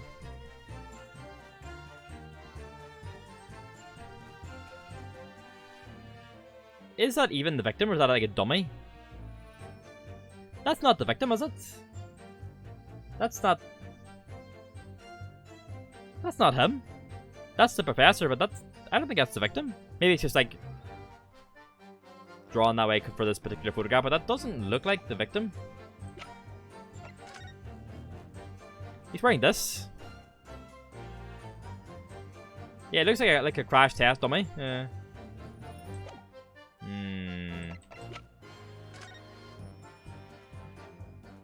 Maybe, I don't know, it's hard to tell really. He does have like the black stripes, like the black like straps over his arms, which...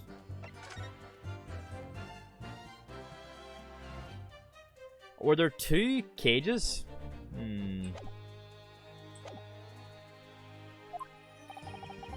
The young Bohemian boy claims to have seen another 4th balloon. But Mr. Loom vehemently denies the possibility. And it's hard to imagine the man in charge could be mistaken about the number that were in the air. Still, this inconsistency must tell us something, for sure. Does he say they all had passengers in them, right? So he says all 3 of my balloons were carrying passengers. This one was empty, so we're going to try and press on that.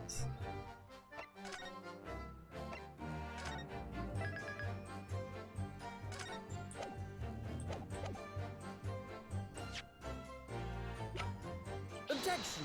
There we go. He's Italian, yeah. Catastrophe.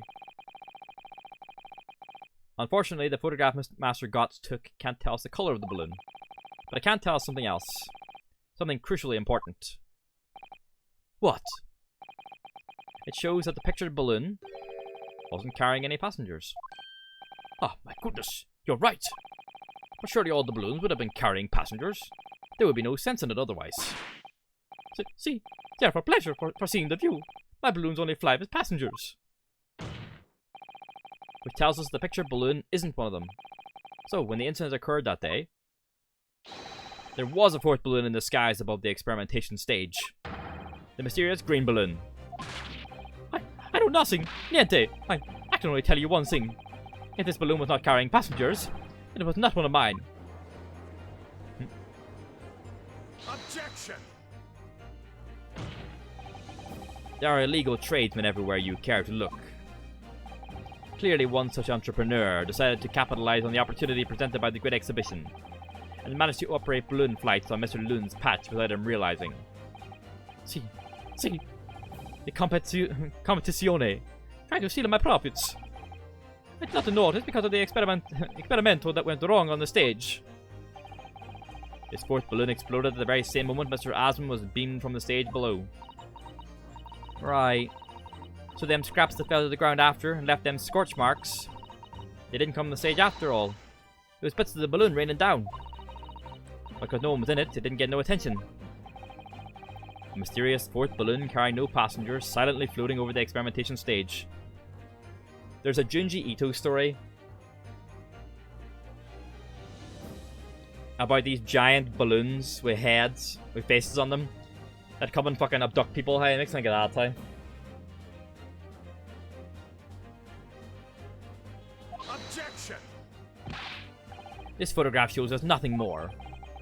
A stray balloon carrying no one, operated by some rogue trader. Clearly it has nothing to do with the case. It's awful, like, it's like these balloons appear. I can't remember how they appear.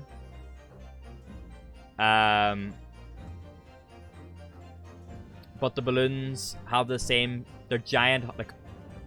Not hot air balloon size, but big balloons. Maybe more close to hot air balloon size. But they're just like giant balloon versions of the heads of people of Earth. And your balloon tries to find you and abduct you. And hang you with the cord and it flies around with you. It's freaky, like. Good story though.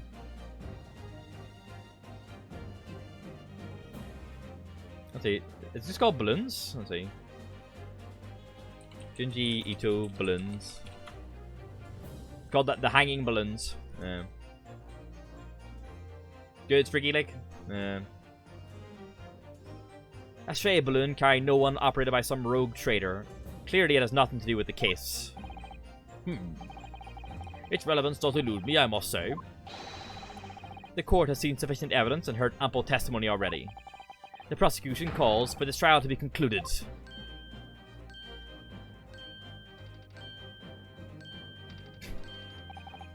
Really? Have we really got to the truth yet? No. I can't let this opportunity slip away. The jurors' minds are made up, and not in our favor. What else can this photograph tell us? Is there nothing more we can learn from it? I don't think that's the victim. I think that body in there is false. Ladies and gentlemen of the jury, wait. Please don't give your decisions yet. Thank you. The photograph from Master Gotts may well be hiding one more vital clue. What's that? A vital clue? Objection! He's Waluigi now, apparently. Yeah, I think he was my Van A voice in the earlier stream, but he's Waluigi now. I think he might have been Zylingraf, actually. Oh well. We're well past the point of mere possibilities. It's time for definitives now. To tell the court. What exactly does this alleged clue in the photograph prove? The balloon's owner, the balloon's color, the cause of the explosion?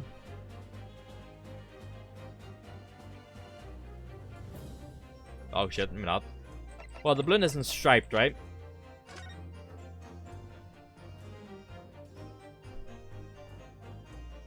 Oh, what is this? What's that? The fucking balloon's about to get shot? Is that the crossbow?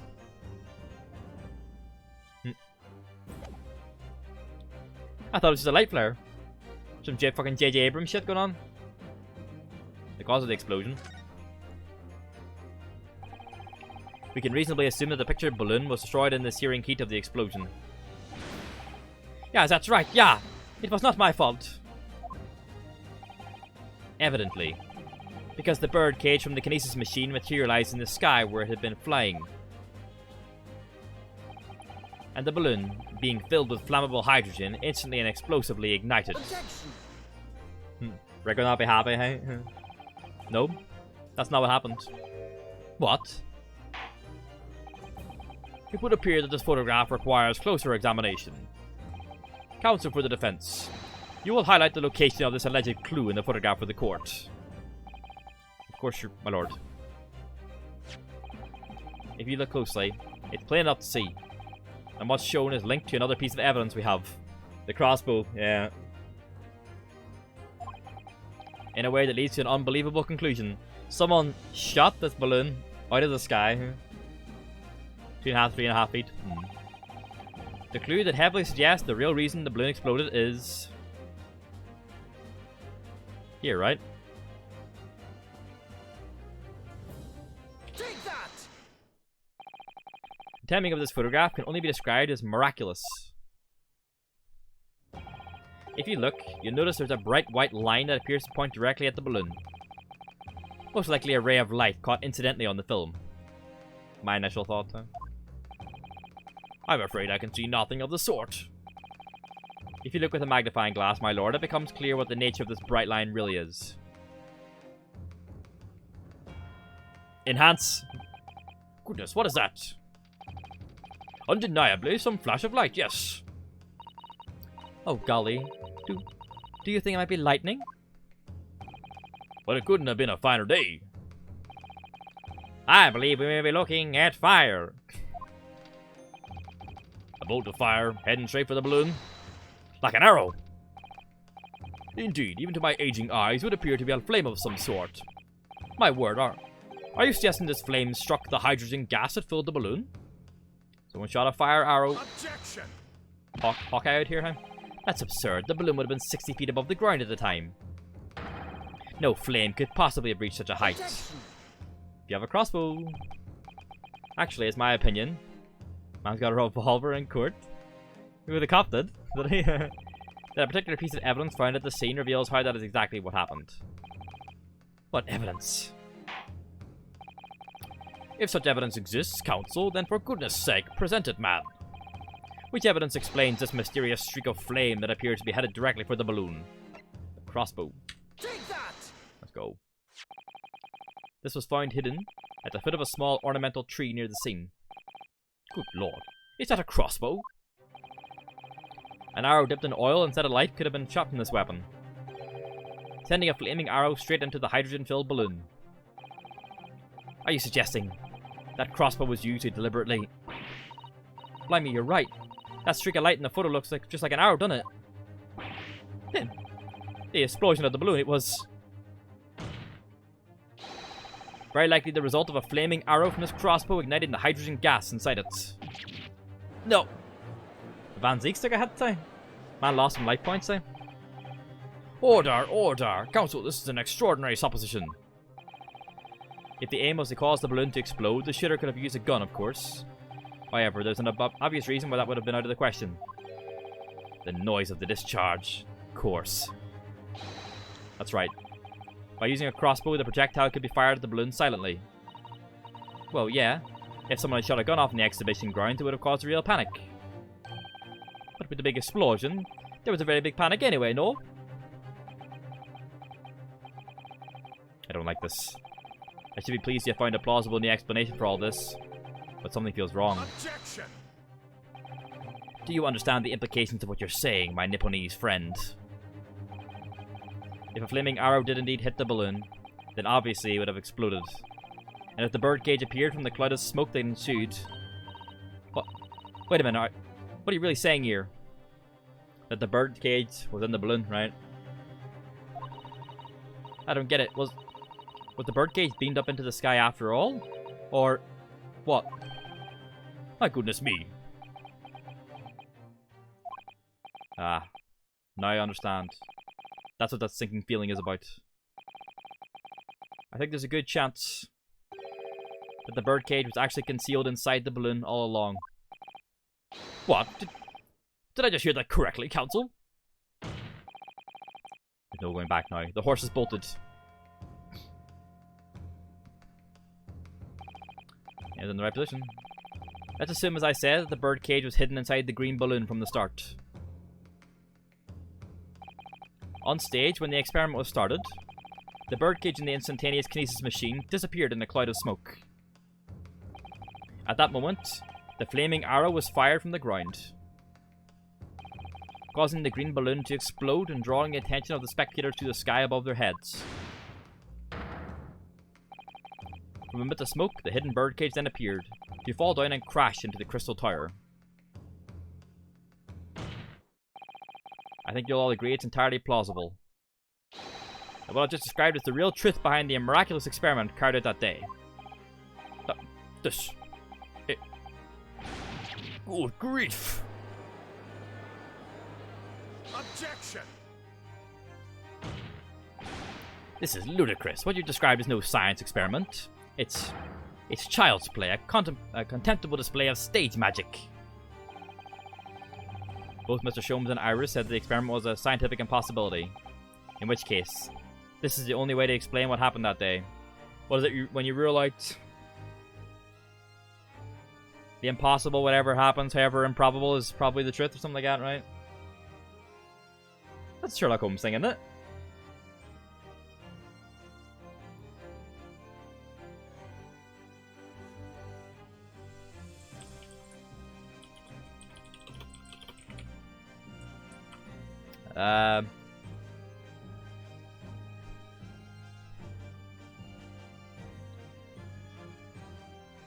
When you have eliminated all which is impossible, then whatever remains, however improbable, must be the truth. Yeah. Very fitting, since we have we effectively had Sherlock Holmes in this story, so.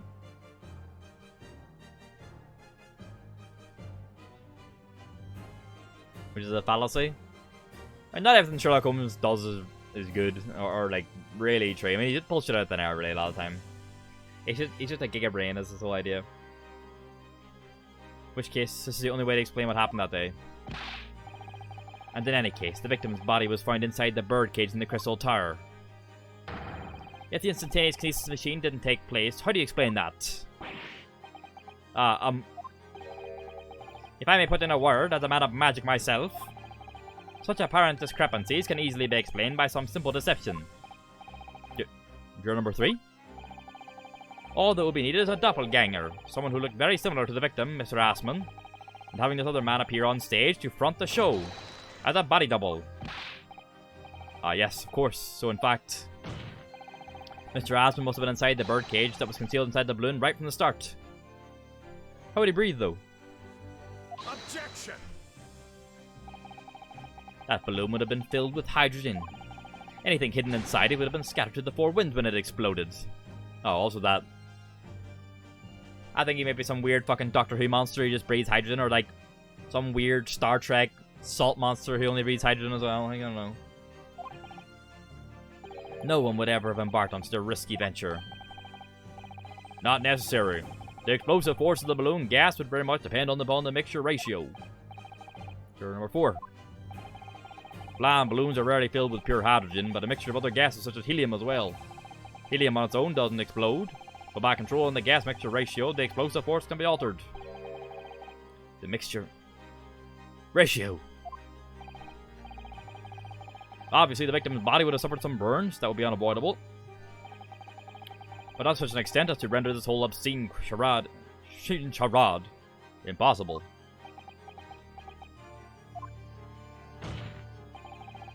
So everything that happened can be explained, logically and scientifically. The explosion that engulfed the stage at the start of the experiment was no accident. It was all part of an elaborate deception to make it appear that instantaneous kinesis had occurred.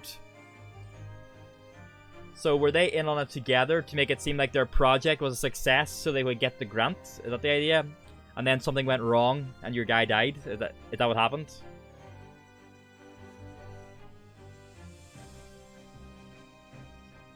That's what I'm assuming has happened then. That the death was an accident. And that the professor and the guy and the victim were like... Because the victim was funding the project. So I'm assuming they went in on it together to pull an illusion so they would get the grant money for the prize of the competition. That's what I'm assuming has happened. And then something has happened and he got hit in the heart and killed. Well, goodness me. And if we accept this is what happened, it means that the victim, Mr. Assman, was never present on the public experimentation stage to begin with. In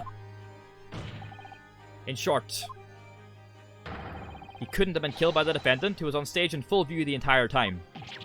Ah!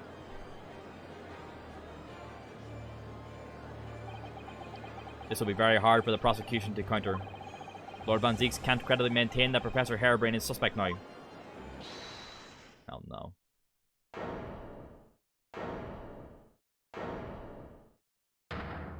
Professor Harebrained himself. Mr. Naruhodo, I appreciate your efforts. Thank you. Professor? He's about to self-report again? That'll make it easy for us. But you can stop now. Just keep your mouth shut, please. Sorry? What's all this about, Mr. Harebrained?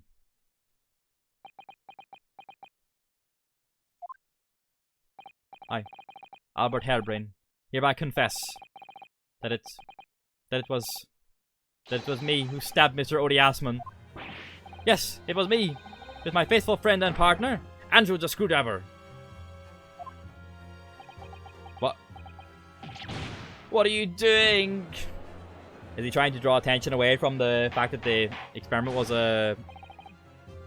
Oh, yeah, I said earlier, Andrew. Yeah. Maybe I said Arthur. I think I said Andrew. Order, order, order. Yeah, he names his tools. Yeah. Defendant, explain this sudden confession. I feel like he's trying to draw attention away from the fact that they faked the experiment. Objection. Professor Harebrained, what are you talking about? It's what I've said all along. I must protect my hypothesis and my precious machine. Yeah.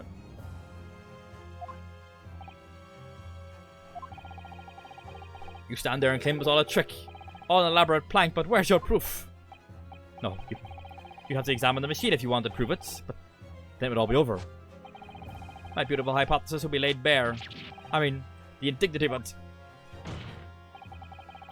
It's clear you drew the plans for the experiment, but you didn't actually build it. It's quite conceivable you were gypped, Professor. If you just let me, I can prove. Baroque! Yes. I'll cooperate. I'll do whatever you say. I swear it. So please. Ensure the Special Dispensation for Scientific Equipment Act is adhered to and protect my creation. Just turn himself on.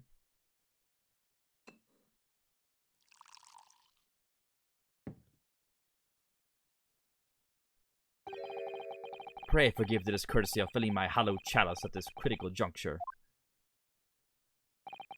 Here's to my learned Nipponese friend. What?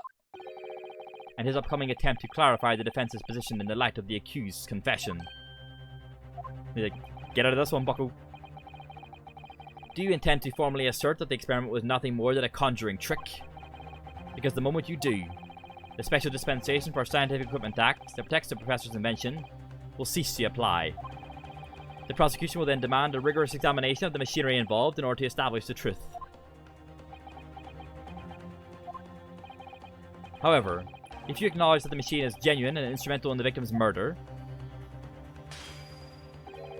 any chance of investigating will be crushed, and the confidentiality of the professor's hypothesis preserved. So we have to prove that it's real then? Well, counsel, what is the defense's official position on this matter? What Professor Harebrained, my client, actually asked of me was to prove that the explosion on stage was an accident and protect the secrecy of his hypothesis. But there's no way to do it without implying the professor's guilt. Do I protect my client's life by asserting his innocence? Or do I uphold my client's request but be him condemned? Either way, I can't avoid betraying his trust. You've been silent long enough. Isn't talking your trade, my learned friend? Or has all knowledge of English escaped your confused Nipponese mind? Renosuke not like this. Mr. Naruhodo. There's no escape here. I have to make a choice. But it's an impossible one. I have to give up on something, but what? The defense asserts that the defendant's instantaneous kinesis machine was in fact...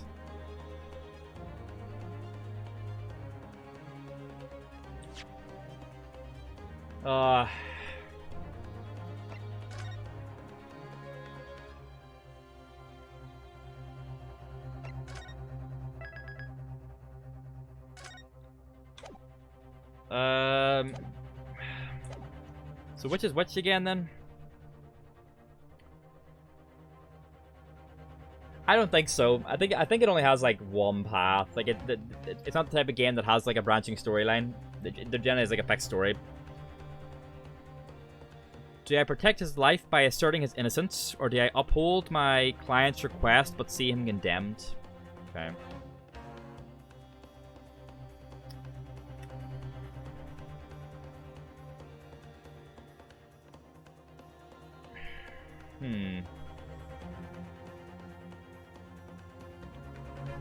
Do you intend to formally assert that the experiment was nothing more than a conjuring trick? Because the moment you do...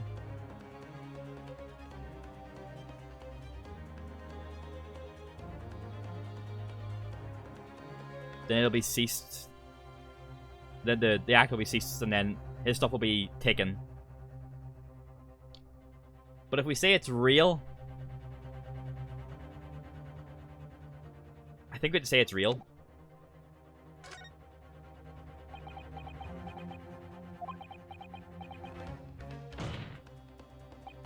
Ah! No, I can't say it. My client places faith in me. I can't let him down.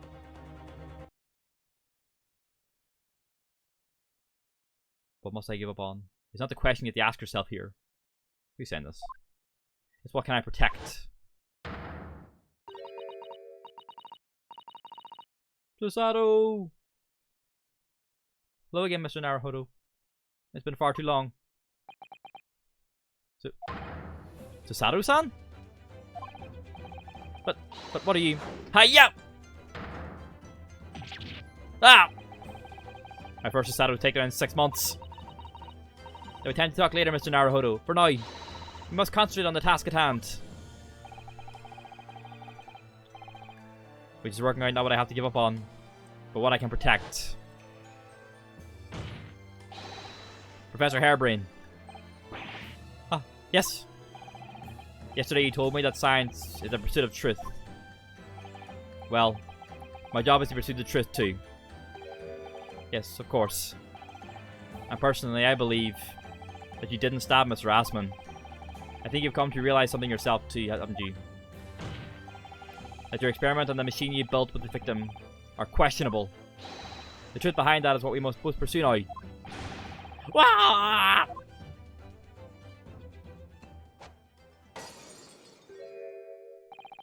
So, you finally opened your eyes. What? And as for you, Albert, you can't ignore this any longer. Ah. Having heard my learned friend's assertion, don't you have something to say? But, Varrock. Or Buntix. Gosh, I've never heard him speak that way before. In truth, there is one thing. Something I've remembered that's of relevance. What? On the day it happened, just before I began the experiment, I saw a man near the stage. A man holding that crossbow. Huh? I beg your pardon?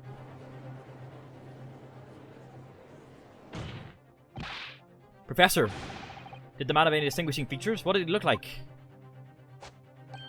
Ah, tall? Taller than me and thin. Thinner than me. With straight hair, straighter and whiter than mine. Let me see. One less lens than me too. A monocle. A rather stylish black monocle. And one thing in particular will help to positively identify the man. You see, I know him very well. After all, he's the engineer who built my invention. What? He built the machine? That's right. Mr. Assman introduced me to him to me a year ago. He's a man by the name of Enoch Drebber. That's the fucking boy from the Sherlock Holmes book I just read.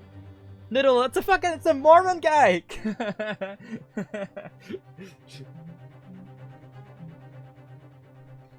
Fucking Enoch Drebber, hey, he's the victim of A Study in Scarlet, the first Sherlock Holmes book.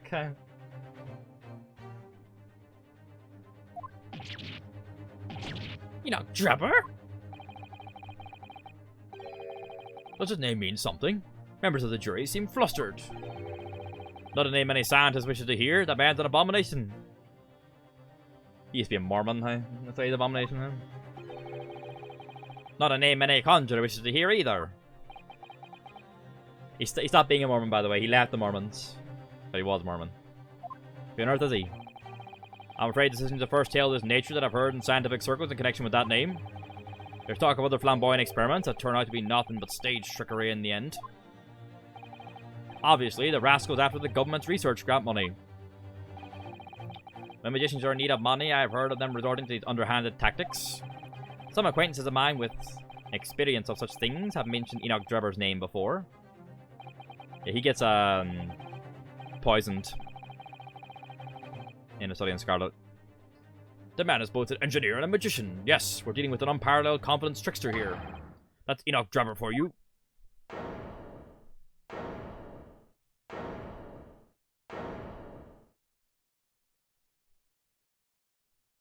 That's fun.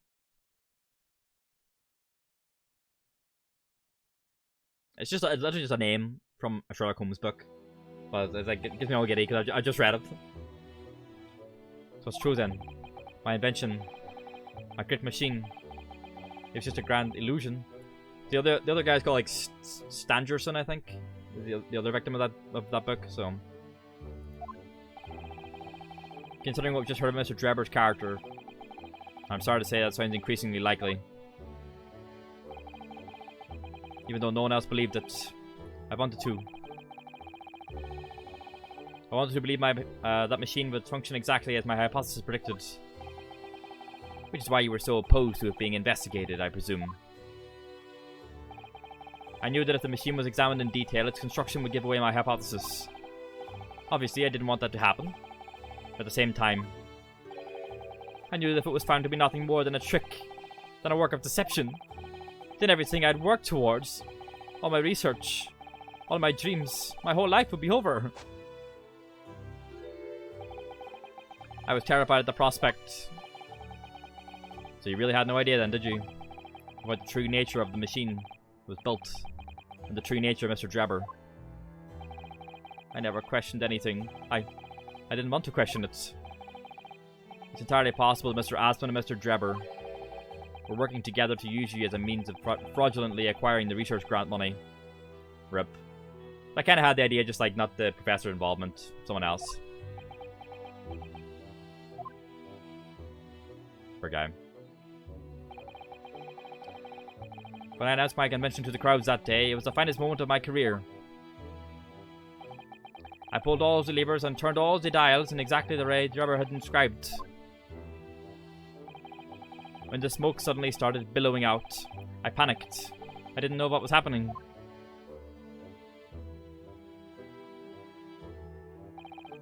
But I really don't know how the whole illusion was made to work. I don't know anything anymore. Poor guy. He is innocent then, he was just used. Let me confirm one final point with you, Professor. Do you now consent to the prosecution submitting the necessary paperwork to release your invention from the protection afforded by the Special Dispensation for Scientific Equipment Act? Yes, please go ahead. I'm very sorry. Poor guy.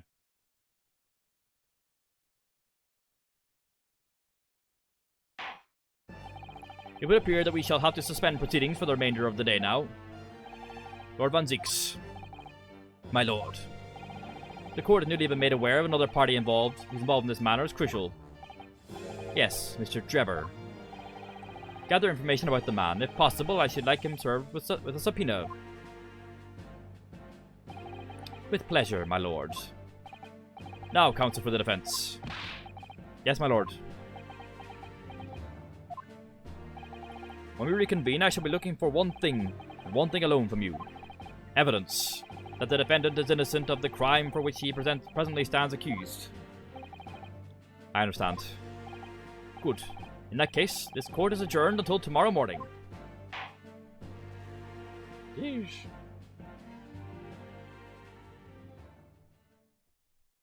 Great point to save. Nope. 23rd of October, 1:36 PM. The Old Bailey Defendant's Antikeeper.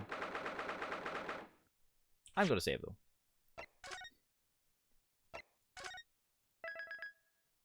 And we're going to call it for today. Thank you for watching. Made good progress today apart from the bit where I got stuck, but thankfully kept me on track and we got there. The story's been really good. The characters are fantastic. Like, they're just so fun. Like, the character designs are great, you know, and they're just really fun games, like, so.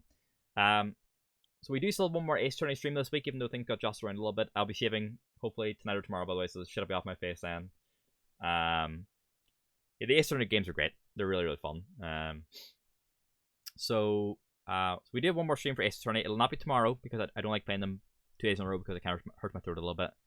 And I can't really do 2 days of visual novels, especially on my PC for whatever reason. I don't know what it is. So we'll be playing Bayonetta again tomorrow, and then we'll play Ace Attorney again on Thursday. That'll be the plan.